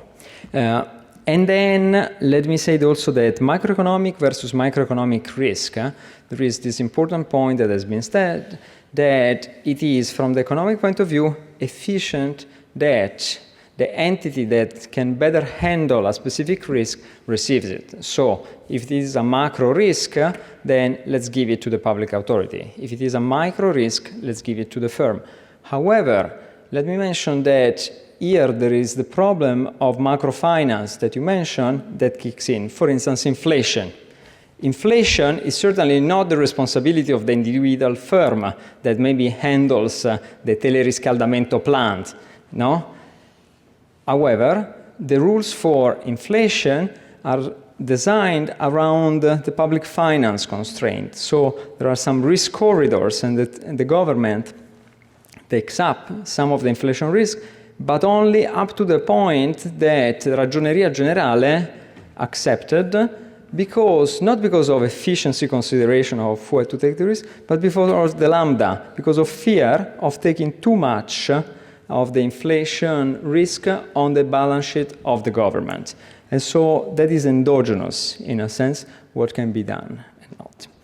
Now, last slide, quickly, just areas for further discussion. So the previous slide was re-emphasizing what's already in the report. I would like to mention very quickly that other things, the report is very rich, but if you have time or in other reports, PPP is useful to push the private sector to create and invent and develop ideas and projects. And so this is not just in the what is called PPI, Public Procurement of Innovation, but also more broadly in any application of PPP in which you want innovative solutions and how exactly to incentivize the production of ideas. In Italy, we use the right of preemption in the contract, which is a very controversial thing that Europe has criticized, and this is also part of the revision that is taking place. Resiliency. Resilience is a concept that as economists I've never studied in my life until a couple of years ago, in which resiliency exploded everywhere. Resilience is also at the heart of the Draghi report. Why? Because before COVID, there was no supply chain disruption. There was no issue of resiliency. Now resiliency is important. PPP are possibly a very interesting tool to build in resiliency parameters. And so, for instance, in the sort of capacity payments, like those that take place in energy, electricity, and gas, they could be constructed inside the PPP contract in order to have the quality and the smartness of the private sector to try to quantify, to price out the risk associated with future availability. And finally, the role of selection. You emphasize the role of high-quality public administration, but also high-quality firms are essential. Not all firms engaging in PPP are necessarily the highly competent firms that you would like, so more screening on the size of the firm is also particularly important. Very good. Super, thanks. So we are a bit late, but let's see. We can take maybe a couple of questions from the floor. So there is one, please. Take. PPP, it's always 50-50 private public. Oh, there is a microphone. Maybe not. Thank you. So it's a 50-50 deal of private and If you want to identify yourself also. Sorry. Yeah. Oh, why not? Maybe. My name is Matteo. I came from Turin, University Research here in Turin, in comparative law, economic and finance. And I was thinking about, from one side, to the governance structures of a PPP partnership, and from the other side, so who gives the let's say, ecological equilibrium into the governance of this PPP and the shareholder balance of the PPP itself. So maybe we have a 10% of private or 90% of public, or maybe not. So how these two types add complexity, let's say, on the taxonomy. Thank you. Okay, so other questions? Okay, I have a small curiosity. There was no mention of cross-country projects or examples of role of this. But at the same time, I was thinking that maybe in Europe, the British tunnel was PPP. Yeah. Right, and probably it's the largest infrastructure built. So how should we think about that? So that was, and then also there is from people who are following online, there is a question, it's practical, but it's, so we have the special advisor to the Danish Competition and Consumer Authority that is listening and ask when the report will be published and where can she find it. I guess around March by the CEPR website, so it will be, it's an open source product, so it's easy, but it's good that we have like policymakers, international, that are following us. So that's a good thing. So if there are no other questions from the floor, so you want to answer, and then maybe also a brief reply to the discussion, then of course we have more time. So concerning the question of Matteo, if I understood well, your question is concerning the fact that you've got some public-private partnerships when you've got some public money that is involved in the project, right? And how it changed the perspective. Was it your question or not? I'm not sure.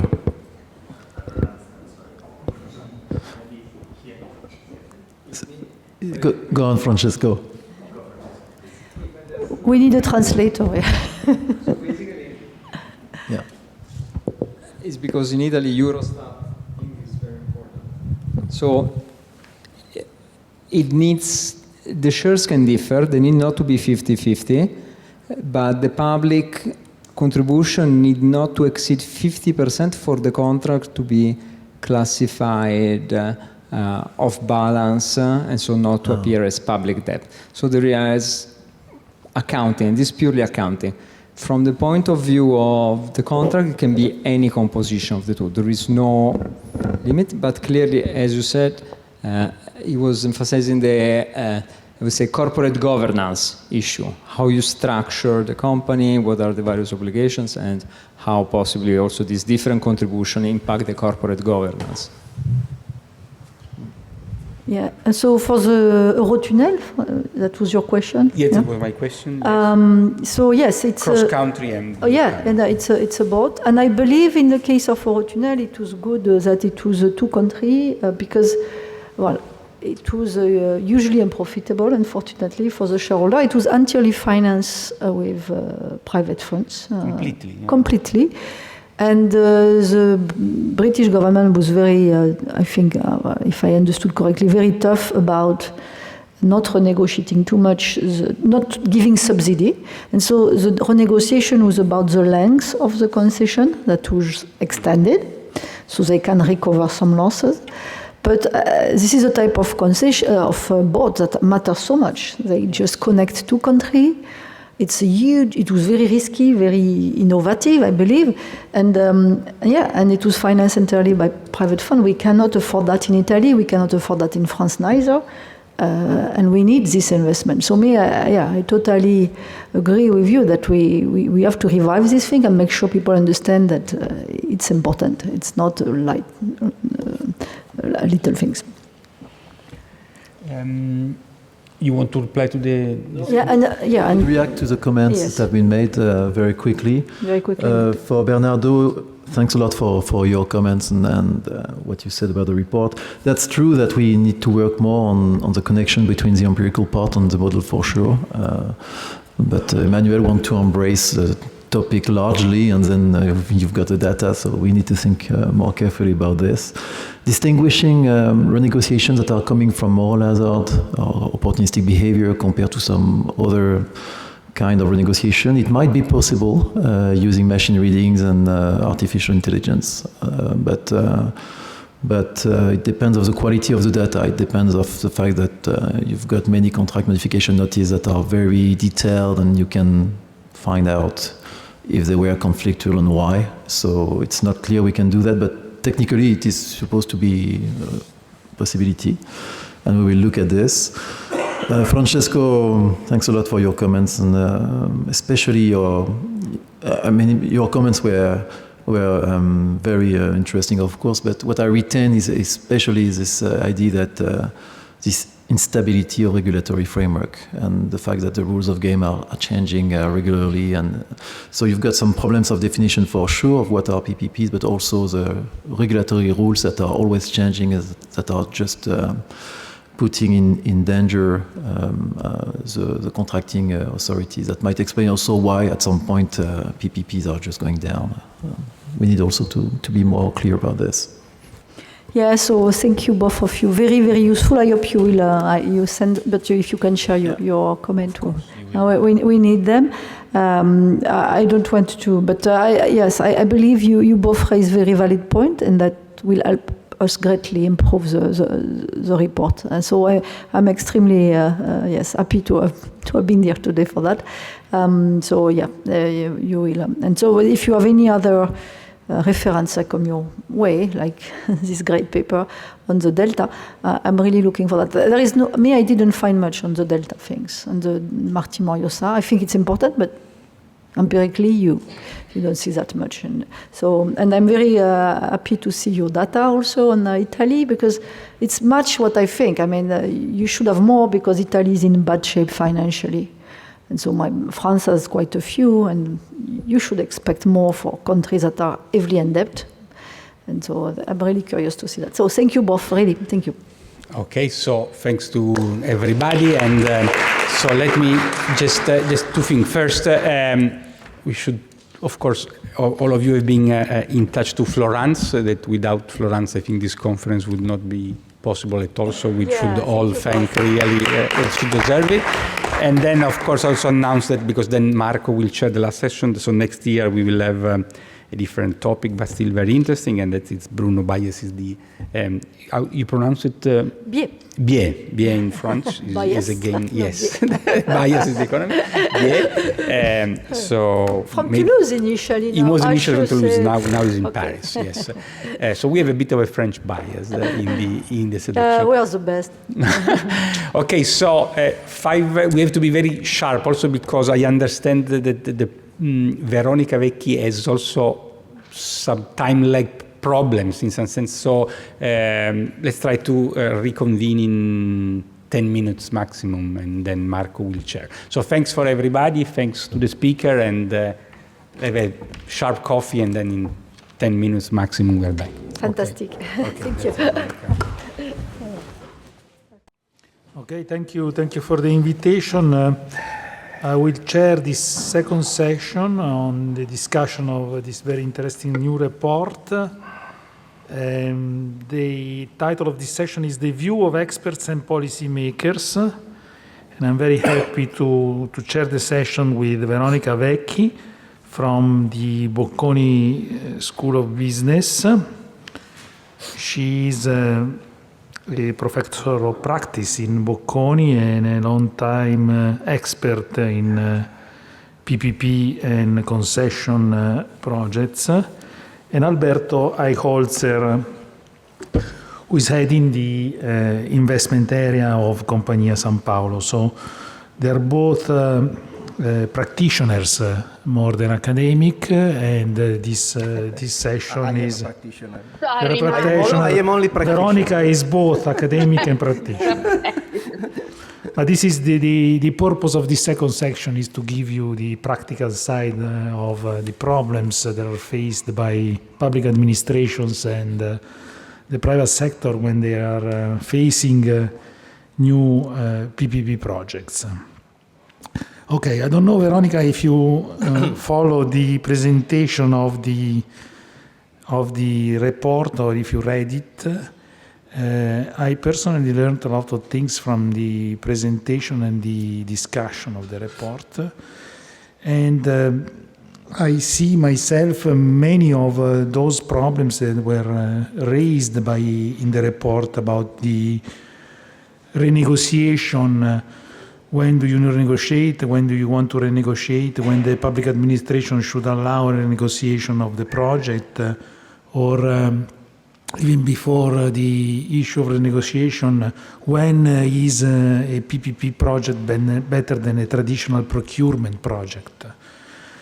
Actually, we never know ourselves the answer to these questions, and this report is, I think, is one of the first, or the only attempt to give sound data backing to the many questions that we all faced when we practice PPP or concessions projects. Okay, the first thing that maybe I give you some questions, open questions, and then you say what you want to say about the report and what you think is most relevant in the PPP, in doing the PPP projects. What I thought was most interesting in this report is, apart from the data and the numbers that are never available, in Italy especially, in Italy one of the main problems of the Italian infrastructure ministry and the government in general is that we never knew exactly how many PPP projects are around and how valuable they are. So leaving aside for a second what Francesco told us, and it's very true, that we used to have a different definition. So let's leave this aside and let's take your definition, which is much broader. So concessions and PPP. And let's start with one open question that I think is very relevant and was raised by the discussion more than the report. And is this: how is important for the private sector and for the public administration that the rules, that the laws that are regulating PPP projects with a very long-term commitment of resources, how important is it that they are firm, that they are fixed, that they don't move? Because I remember when I was head of the department that was overseeing PPP projects, one of the main problems was that in the Italian jurisdiction, PPP projects were never actually framed in a clear frame. So they were open to discussion all the time, whether it was a PPP, whether it was not, what regulation should apply, and so on. There was no text, fixed text to regulate the PPP. Now is much better. Now I heard that they are changing again, and I would like to ask you whether this is not, or whether this is, in your opinion, or not, one of the reasons why, apart from the numbers that we have seen in Italy that are biased by the fact that we use a different definition, how important is it to have a firm reference for the PPP projects? Veronica, you want to start? And I know that you have... Yes, thanks. Speaking of which, I'm in Bucharest, and actually there's no lounge, so there's no opportunity to have a quiet place. But luckily, I've got the chance to read the paper, to go through the entire presentation. So actually, I join the comments already made by my colleagues Francesco and Bernardo regarding the relevance of this paper. Since I'm not just a practitioner, Marco, I'm joking. Of course, I've contributed to the literature with many pieces. My background is a background of public management, but I would like, and then I jump to reply to your question, but since in 10 minutes my flight starts boarding, I would like also to add some further consideration to the discussion. So let me say that a suggestion for the improvement of the paper could be to incorporate in the first part some evidences coming from the management literature and not just the economics literature. So, for example, I wrote a paper with my colleague Emmanuelle and we applied a multi-agent simulation model to test the relevance of skills in the renegotiation of a PPP contract. So I think that it could be a useful piece of evidence that can strengthen your conclusion. In your conclusion, you're also pointed out the role of central PPP unit. Of course, this is something that we know quite well. This is a quite common evidence that we use to conclude all our papers. But I would like to shed light on another piece of analysis that I did that is published on the Oxford Review of the Economic Policy, and it is a paper that analyzed the PPP in the healthcare sector in Italy. Actually, we conclude that when such PPP contracts were procured by regional PPP unit, of course, they perform better in terms of on time and on budget, but we found that such contracts included more changes and more modifications. So basically, there were more annexes to the contract because, of course, you must also have the capacity to understand the specific needs of final users. And this is a conclusion that we commonly find in the literature on procurement, especially centralized procurement. So going into the question that Marco asked me, what's going on right now in Italy? So I've just performed some analysis. Actually, yes, data are dirty, and thanks to Francesco that really point out this issue. It is not just a matter of dirty data.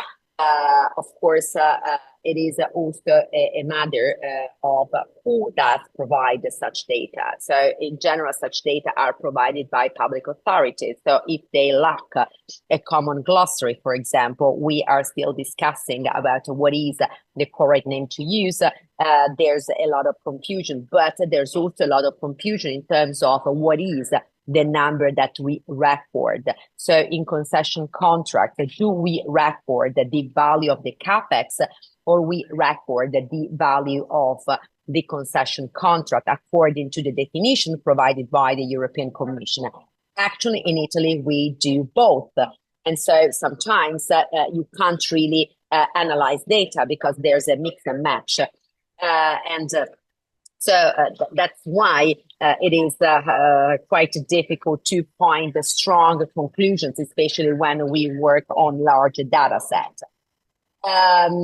So what's going on in Italy right now? I've prepared an analysis to support the government in the negotiation that are undergoing with the European Commission with regards to the new code that Marco anticipated, and also Francesco. Actually, the new code is a pillar of the post-COVID reforms. And actually, Francesco knows very well that in Italy we have the so-called unsolicited proposal.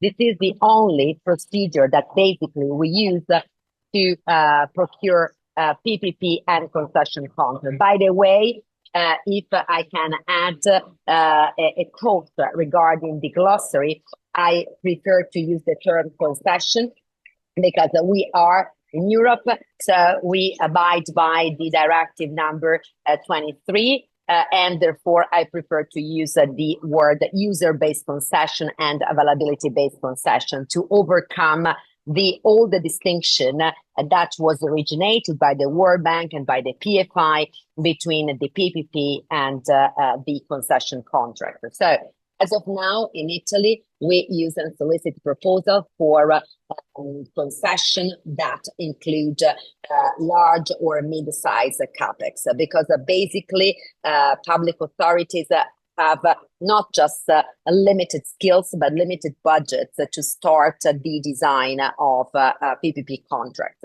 This is, of course, seen as something dangerous because it limits the competition.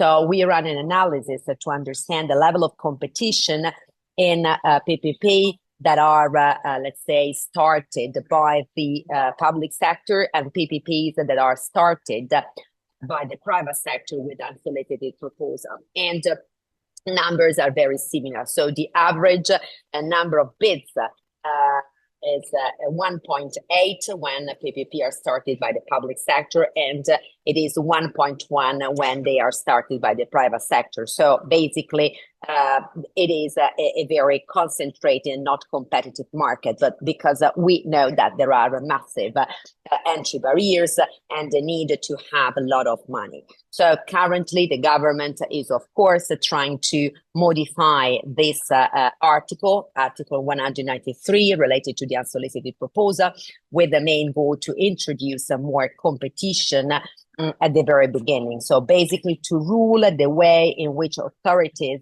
can issue, for example, general notice to stimulate the market to prepare preliminary studies for PPP. And this is, frankly speaking, under the public management perspective, we are shifting our way of thinking from new public management and value for money into collaborative governance. And we look at PPP as a way to introduce innovation, new solutions, to strengthen the capacity of the public sector to cope with the new challenges.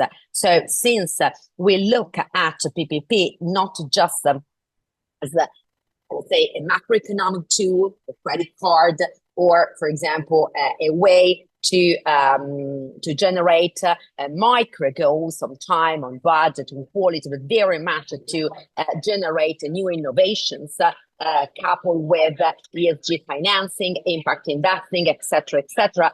So it is very important, a reflection of the overall community made of economists, made by my community, that is the public management community that is working on a PPP, to understand how to support the European Union to find the ways to, let's say, create some procedures that are able to somehow support the competition for the market on one hand, and on the other hand also to stimulate more innovation, because the public sector should be able to become a sophisticated buyer. So yes, you said that we need more skills, but again, under a public management perspective, the question is, okay, we know that we need more skills, but how to strengthen the skills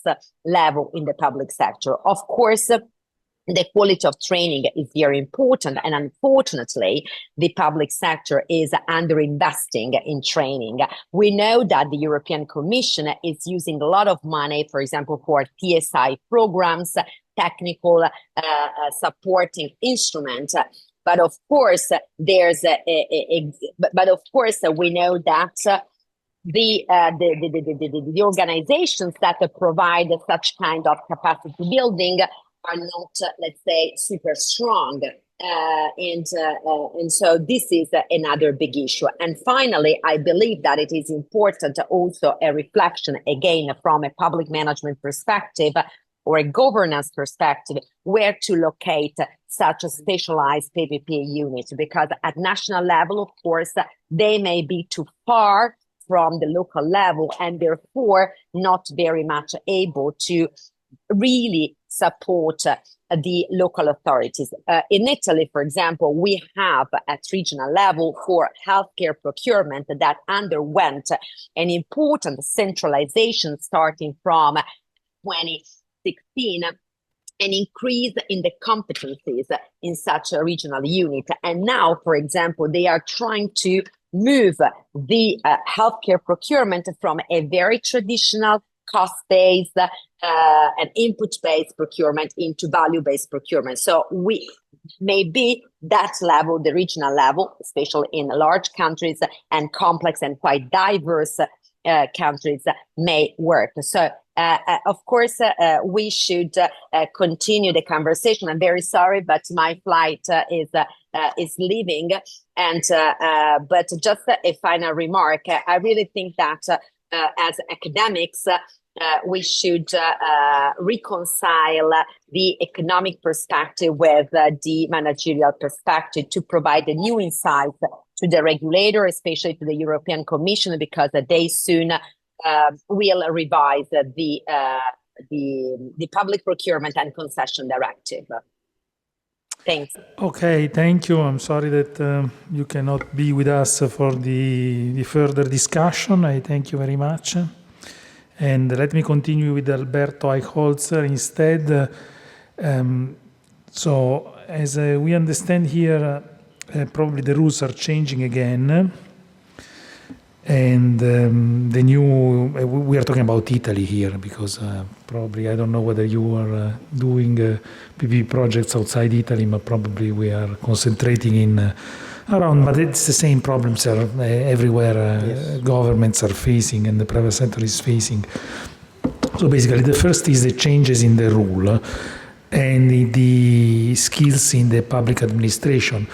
Monitoring and deciding over the contract awards and the contract negotiation from the public administration point of view is always very difficult, because there is asymmetric information between private sector and the public administration. Often the bigger these projects are, the more problematic it is for a small administration, a small municipality or public administration in general to decide over complex contracts to guarantee long-term commitment and to avoid the delays and cost overruns. So these are the problems on the public administration. The private sector has also very many problems. So the second question, apart from the changes in the law, that I think it's very relevant, or the lack of the law, of a clear framework, at least in Italy, was clearly a big problem. Probably it is still a big problem. The second issue is the thing that was very much underlined at the end of the report. So they need to simplify the PPP contracts. Okay. The more complex the work becomes, and the more complex these projects are, the more complex and lengthy these contracts become. And the report, I think, rightly says there is a good suggestion would be to simplify the contract at the very beginning. Otherwise, the public administration will not ever sign it. So if it's too complex, complicated, I personally would never sign it. Too complicated, too difficult to understand. If you need a team of lawyers, which you don't have, now I'm sorry that Veronica Vecchi is gone, but if you are in a public administration, you don't have the competences that usually are abundant in the private sector in these cases. So simplify the contract ex ante, and then create public entities specialized in monitoring and renegotiation of these contracts. This is actually the case that in Italy, we, by chance, I think, we used to have such an entity, and very centralized at the presidency of the Council of Ministers. But I would like to ask you an opinion, an expert opinion. Practitioner in Italian has a sort of a bad meaning, but actually practitioner is actually somebody who does, and somebody who is not strictly an academic. So I think it's something very useful in this case. So it's not I was not surprised that it's one of the first academic report on public partnership, because usually academics do other things and don't do this. No, I believe that this report is very important in order to restart the discussion about the PPPs and how PPPs can become a more used approach to finance and operate public infrastructure. But coming to the question, taking into account the complexity of a contract, sometimes we forget a third actors in this domain, which are banks. Banks are one of the subject which probably complicate the landscape, because they need to. The approach is to try to regulate again everything in order to reduce risk, and so this add another complication in the framework. So the goal to have simplified and let's say replicable contract scheme is I would say a long time goal, which has always been difficult to achieve.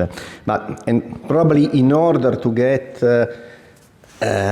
to this goal, we need probably to have really a simplified also project structure, also probably from the point of view of financing, because if on the financing side private finance has to take all too much risk, it will go for complication, into the search for any sort of guarantees or etc. And this complicates the landscape. Probably, if it is not just a matter of the interaction between the public administration and private contractors, but also we need to take into account the third party, which is the financial market. And so something, if we want to simplify the PPP structures, we need probably to have perhaps a simplified source of finance. Because also if we look at historical situation that we had in Italy again, we have for PPP, in the PPP procedure, it take a long time for public administration to assign the bidding process, to close the bidding process. And then it takes, again, a very long time for the private concessionaire to close financing. It could take several years to be able to close financing. And in many situations, it is the industrial contractor which start building the infrastructure with its own money, and then get at the very end, it is able to close the financing.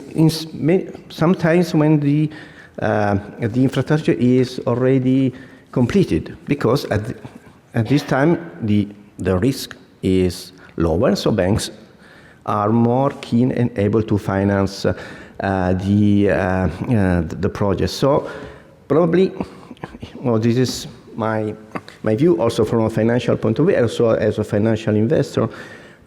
We need to add a third pillar, a simplified financial structure, probably having some sort of support also at European level, from the point of view of, we have plenty of instruments at European level, from guarantees or the EIB, etc., in order to make some simplified financial structure for the projects, and this will help also to struct and to have a simplified overall contractual structure. Otherwise, I believe it will be very difficult to have really a simplified and replayable contract structure. This is a very interesting point, and I think you never talked about this in the report, but actually, for those that do the PPP projects, actually financing is one of the main issues, because also concerns also the certainty, the long-term investment, the risks. And actually one of the experiences, and this has to do also with the on-balance or off-balance of these PPP projects. Yeah. So actually, I don't know about the other countries, but in Italy, basically all PPP projects are always on balance, on the public sector balance at the end. So the allocation of risks and rewards is always such that at the end they are all on balance. So I think, I don't know what exactly you mean by simplifying the financial structure, because I'm not an expert about financing, but maybe you want to say something more. But I was curious, and I would like to raise this issue. So you rightly in the report said that the PPP projects should be more frequent if you need to save on public debt. So indebted countries should use more PPP as a leverage to use private money instead of public money. That's the point. This is actually a very interesting perspective, and I bet the Italian government should take care much more of this suggestion. But unfortunately, so far, all the PPP projects at the end are all on balance. To the point that actually I think the Treasury at a certain point to incentivize the use of PPP and not to scare away the banks or the private sector, said that probably because ex post in any case are all on balance, it's tantamount that ex ante we consider them on balance, and if you do them, we consider them within the perimeter of the public debt.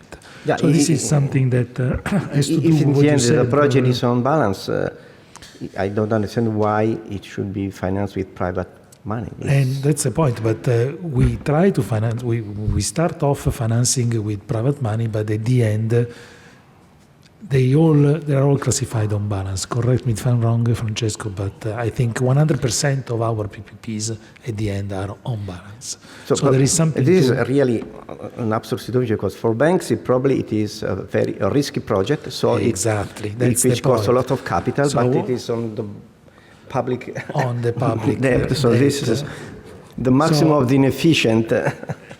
Everybody knows now inefficiency. that and I think there are strict regulations already in your report, a very good summary of what counts to define, to deconsolidate a PPP project, no? So there is a list of things that must be true. And actually, probably this list is very specific and very hard to, it's very difficult to follow exactly. So at the end, all our PPPs in Italy, they fail in one way or another. They fail the list of I didn't know conditions. this I can tell you that it's true. No.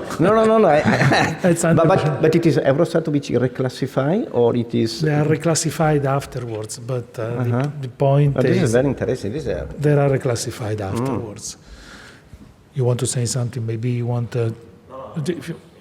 But that's a rule. So I was I thinking that this is a very interesting point, because the financial part is something maybe you didn't go over too much, but I think it's a very important part of every PPP project.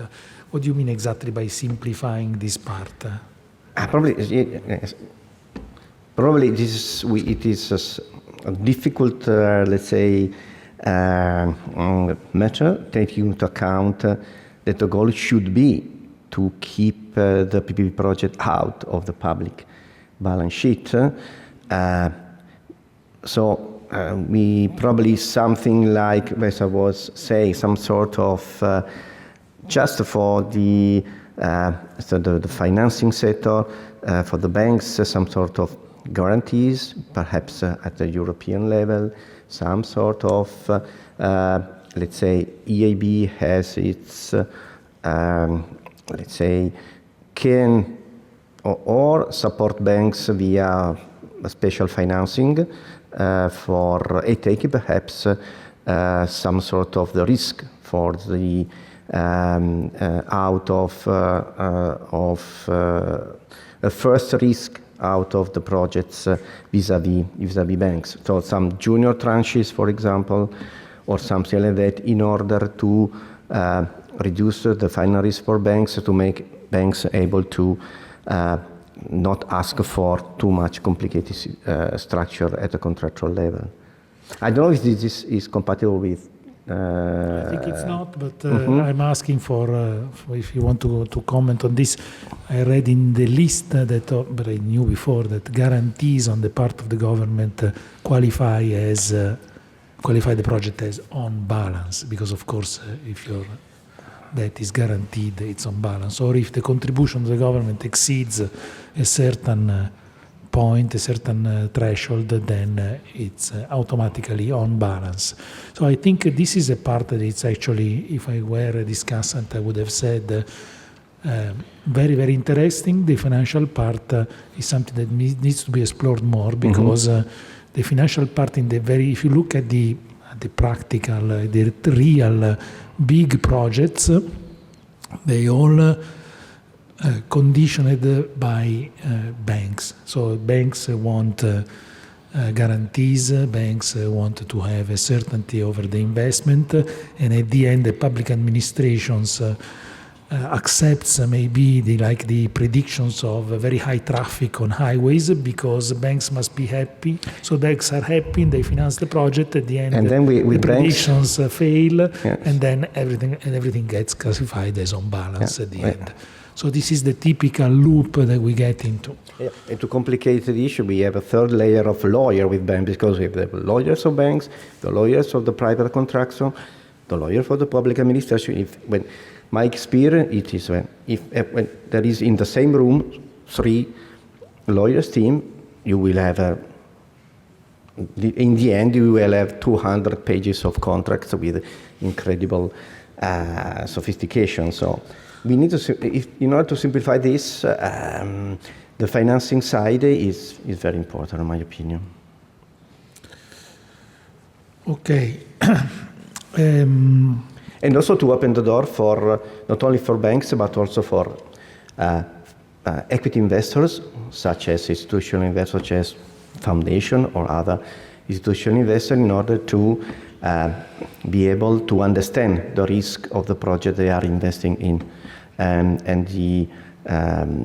in order to provide also not only debt financing but also equity financing to the project, and so also to make able private contractors to be able to support several projects if they have equity investor with them.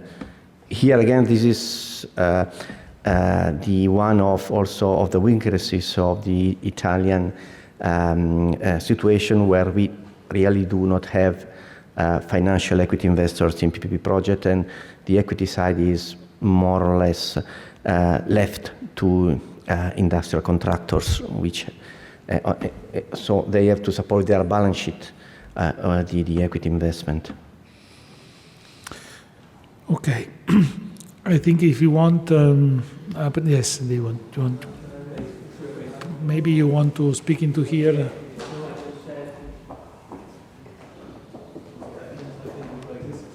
So yes, concerning the fact that those projects are on balance,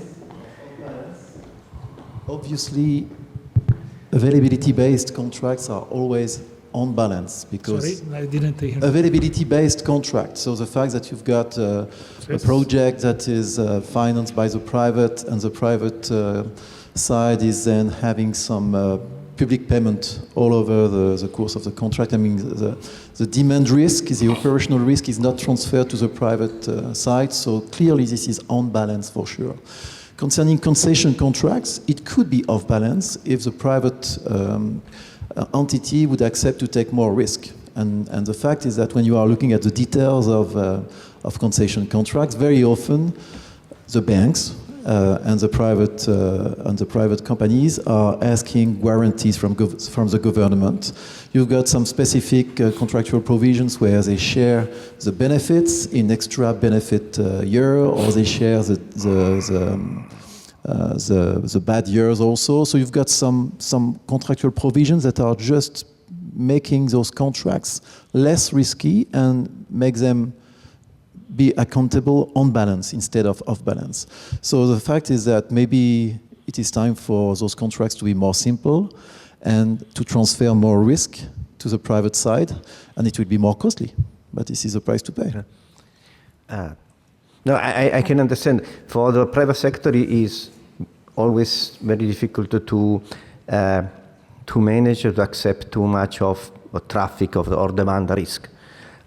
We had some great failure in the past. For example, the situation of Spanish motorways in the year 2000, where there was a full transfer of traffic risk to the private concessionaire, and all the concession went bust in a very short time. So it is today very difficult for private, also, I would say also for private investor to accept the full demand risk. Also, the Eurotunnel we spoke before is an example how things can go very badly in traffic in transportation project when there is at least at the very beginning. So we have a lot of examples of transportation process which went very badly at the very beginning, and then after several years, the demand and the use of new infrastructure start to increase, etc., and so they become more viable for an investor. But at the very beginning, it's very difficult to accept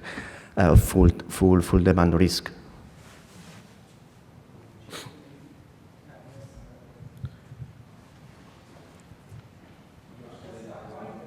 It's interesting both for practitioners and scholars. I think it's that the difference within PPP about cold projects and hot projects. So a cold project is when you are receiving your revenues just from the public bodies. Instead, a hot project when you are receiving from consumers. So this is something that I think generates a lot of complexity, but also a lot of risk. And I don't know if you, in your contracts, actually you can discriminate between hot project and cold projects. Yes, they do.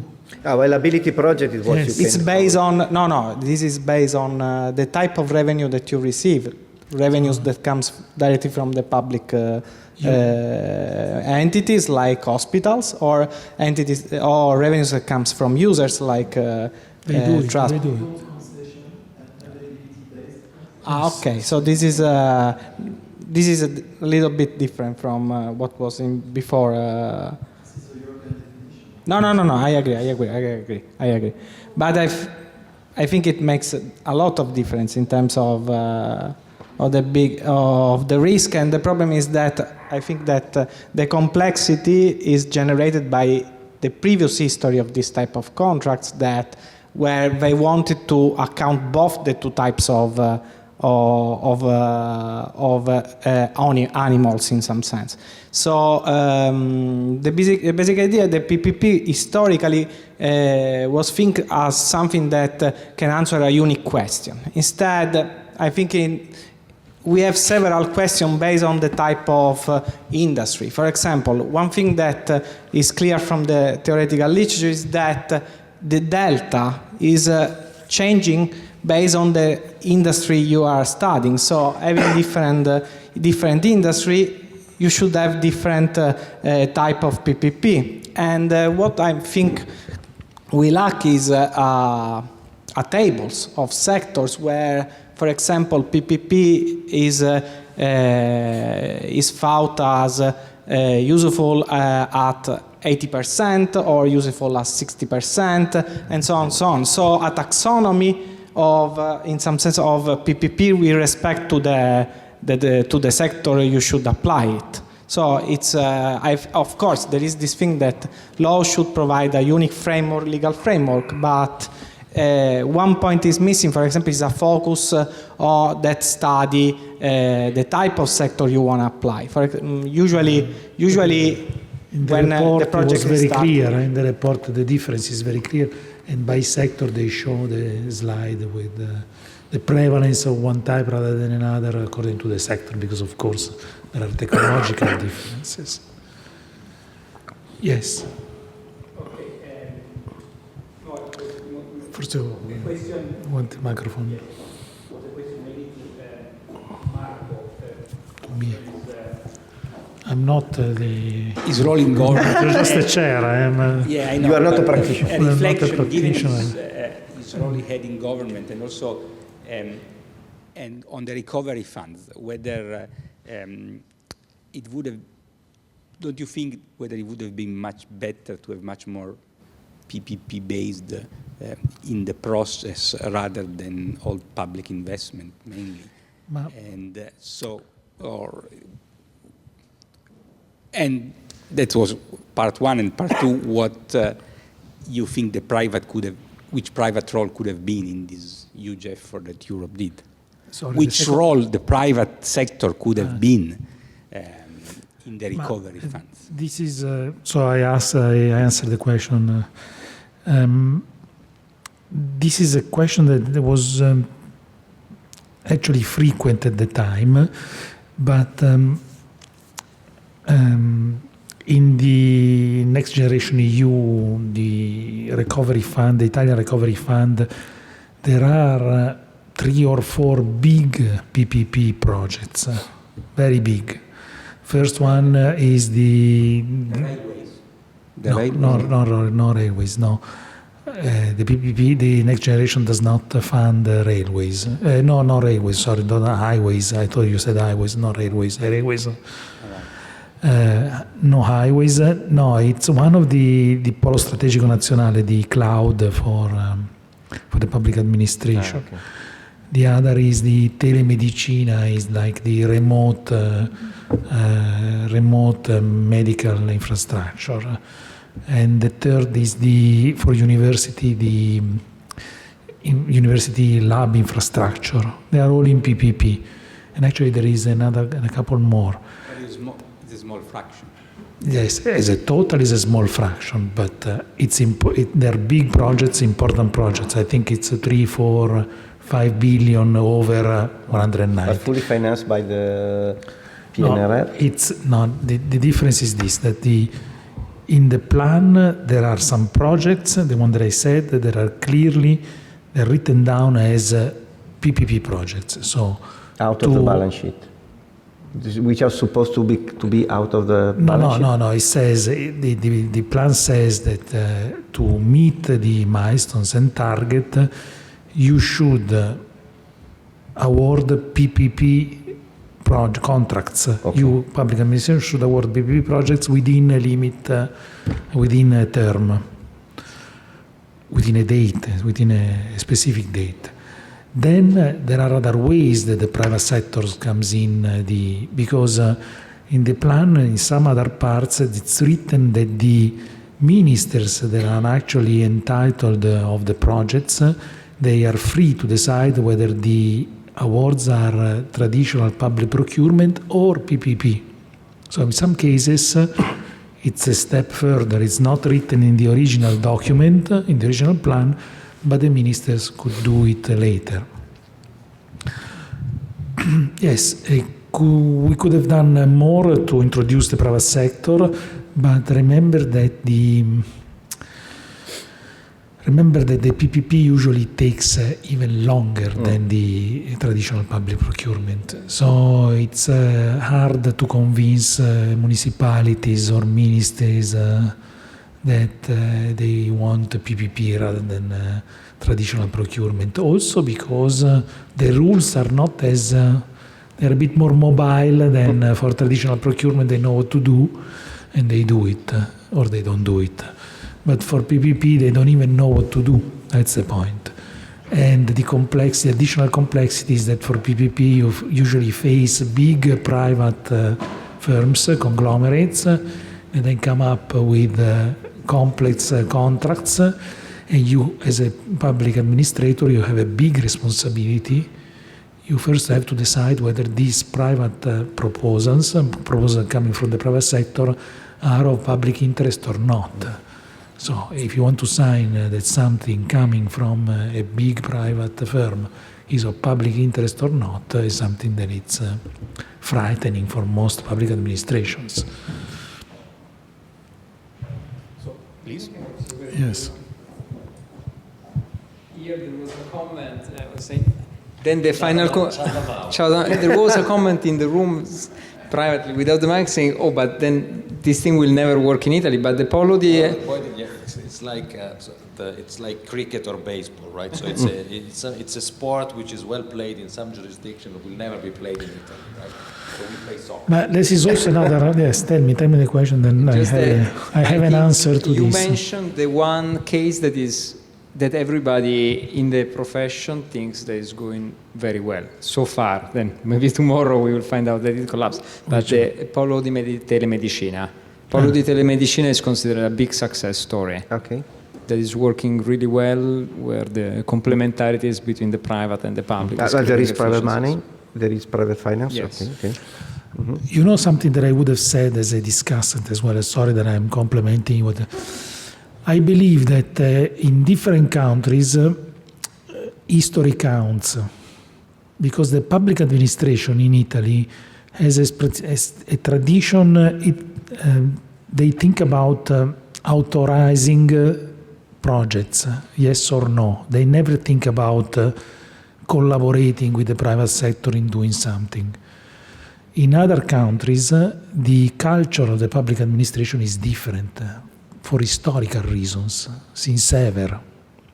In other countries, probably in France too, I think in France, at the very beginning, the public administration gets together with the private proposer and the private firm that proposes the project, and then they do the project together, and when the public administration says yes, it's a yes, full stop.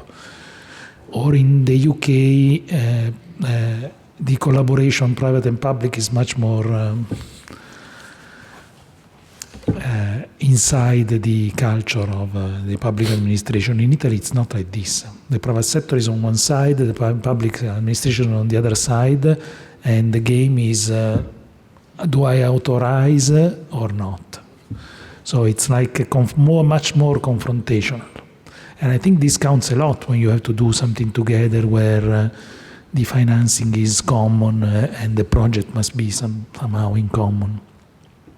So I think this is the real reason why in Italy it's harder than in many other countries.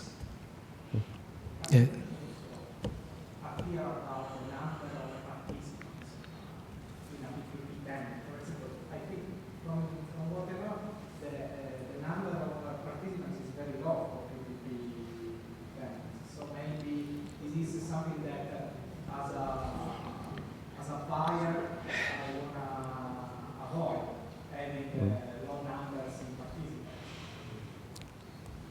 Yes. What did I?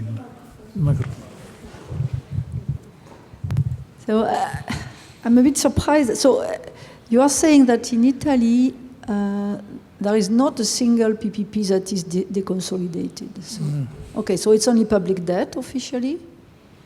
I believe it's if it's not 100%, it's 1999 and probably coming to 100. So why bother? So why bother with the? It's so complex indeed, and Yes. you have the bank, and so why they do it first? So it's not a surprise that it should decrease quickly because there is no benefit. I see hardly a benefit if you have to. No, the benefit is not. Imagine the city of Turin Yeah. doing a PPP to build an infrastructure in Turin. The city of Turin does not have enough money. The infrastructure brings in public money.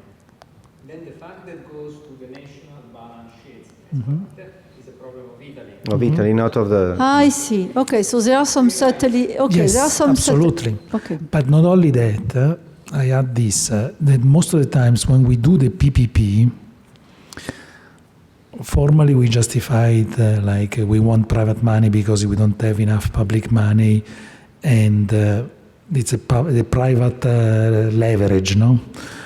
Actually, with the Next Generation EU, potentially you have so much public money to spend that you need less private money. So PPP, you need less of it, potentially, because you must make an effort to spend the public money first. But we use PPP not so much, from outside you want to save public money, you use private money or PPP instead. But actually we use it when we don't have the competences within the public sector. To buy the Polo Telemedicina, we don't even know what to propose if it comes from the public administration. So we need the private sector outside with the competences to propose you a good project. That's why we do PPP. All the cloud for the public administration, we don't even know what we want exactly. That's the point.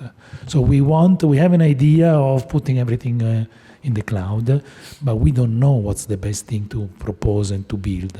We need a private firm with the expertise to propose, build and operate, and then we are happy to pay. But we don't have the competences not even to design, I think. That's why we do the PPP. Okay. Not to save in principle also to save money, but at the end saving money never works.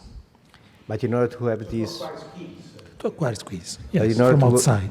In order to have this proposal from private sector, you need to give them preemption right, or it can work also without preemption right? No, that's another good point. So I think, I don't know what it works like in other countries, but with us, Francesco knows it better. Sorry, my baby from the colleague from the law department as well.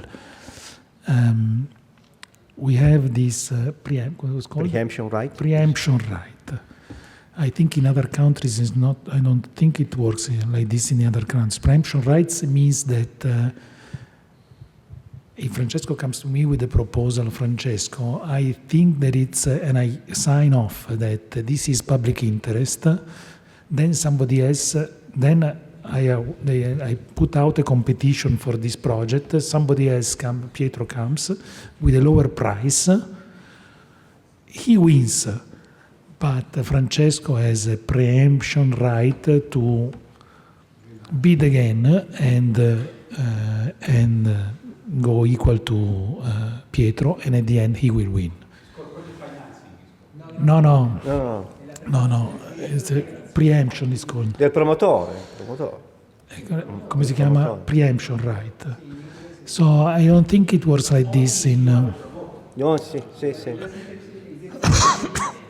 It's only in Italy, and I think it's one of the crucial points that made the few PPPs that we have run, because without the preemption right, not many firms would come forward and propose projects.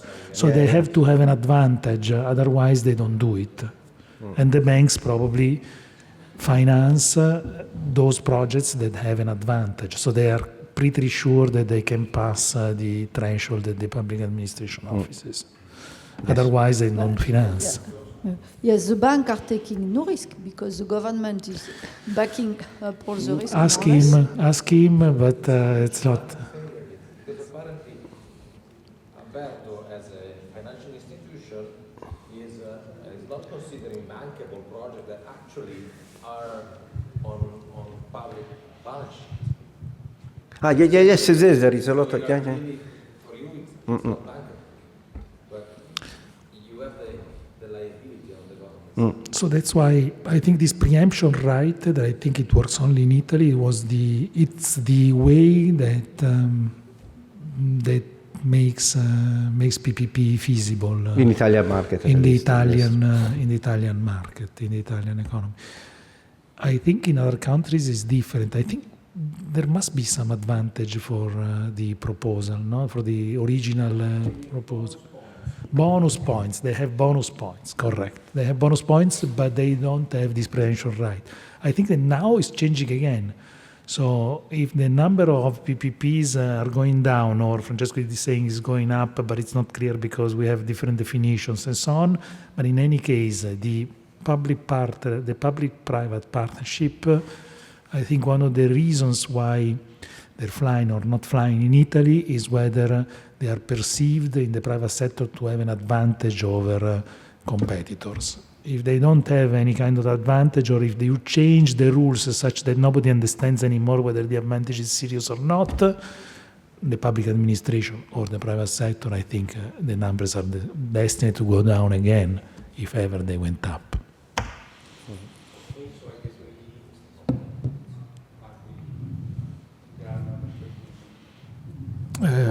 If there are no more questions, we close here. Thank you.